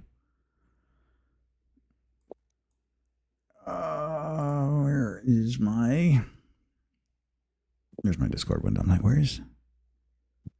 Yep, that is perfectly fine. If that's where you want to go, that is where we are going. Cool. That's the way this works, right? You get to pick. We're gonna go make some new friends. Hell yeah. All right. Okay, so I'm going to mute myself. You're welcome to just drop off the call if that's what you want to do. Whatever you need to. I am going to do the closeout. It has been an absolute amazing time this evening. Thank you again. I really appreciate it. If nothing else, this has been a highlight of my week. It has made my day, and you have been absolutely fucking amazing. Yeah. It's been a blast, honestly. I was There you worried go. that like you would just be like weird, but it's actually been really fun because it's just having a chat, really. Yeah, that's all it is. That's all this is. We're just having a lovely little chat, right? Nothing painful. Doesn't hurt. Unless we're talking about Roblox, then it does. Oh, yeah, that's just pain. That's just brutal pain. Yeah. All right. Well, you want to say anything to the crowd of people before you go? Before we go? Thank you, everyone who's followed since. I appreciate it. I should be live tomorrow around between 4 and 6 BST. Probably playing Silent Hill 2 if you like horror games. So yeah, I stream all sorts of stuff. Silent Hill, Elden Ring, and you may even see some words by me on the internet. But thank you for all, listening to me and chatting with me, asking me things. You've all been fantastic. And have a good evening, good week, a good life. All right. Yeah. Well, we'll see you in a stream yet to come. All right. Thank you again, and have an amazing rest of your evening. Bye. All right, and there's the end screen. Oh, this has been a fantastic, fabulous, and amazing night. Another one in the books. It's been historical. It's been landmarks. It's been, oh my God. Can you believe this fun we've been having tonight? Huge shout to our subscriber, Salty, 9 months, Twitch baby. Oh, that is going to be a Nori snack if I ever heard one. And our raiders, Bates Blogs, you lovely, fantastic raider. Thank you for bringing in your group of people to come check out our special guest for this evening. That's been fantastic and fun. Don't forget, next week on Talk Tuesday, Gremlins. That's right. Going to be here. I bullied. We twisted her arm. We kicked her. We got her. Got her. Got them. Sorry, I will get this right yet. We got a Gremlins oval. They are going to be amazing. They are going to be fantastic. I am going to learn how to do this stuff right. Nothing but absolute fantastic and love for each and every one of you guys. Thank you all for coming out and hanging out. Now, we are going to go and send a raid over to a... hang on. I got this name. It is Puzla Puka. Puzla Puka. I hope I said that right. But that's who we're going to go raid, courtesy of Saint Sunflower. So we're going to go do the thing where we tell them all about Talk Tuesday. We tell them all about Saint Sunflower. And we're going to tell them all about how they missed their chance. But there's always a VOD for them to go watch. So until next time. There we go. Go get your shovel ready. That's a fantastic clip. First raid message for all you lovely subscribers. The second one's for all you lovely followers. Whichever one you can use, grab it, copy it, get ready to spam it. Let's go see a Puzla Puka. Get your shovels ready. We're going to have some fun. You guys have been amazing. This has been so much fun. I am really glad we have started doing this. I have gotten to sit down and talk with all of you fantastic and amazing people, and I look forward to each and every further future interaction. And until next time, continue to be the fantastic, fabulous, and amazing people that I already know you are. And until next time, well, we all know how this goes. Bye for now.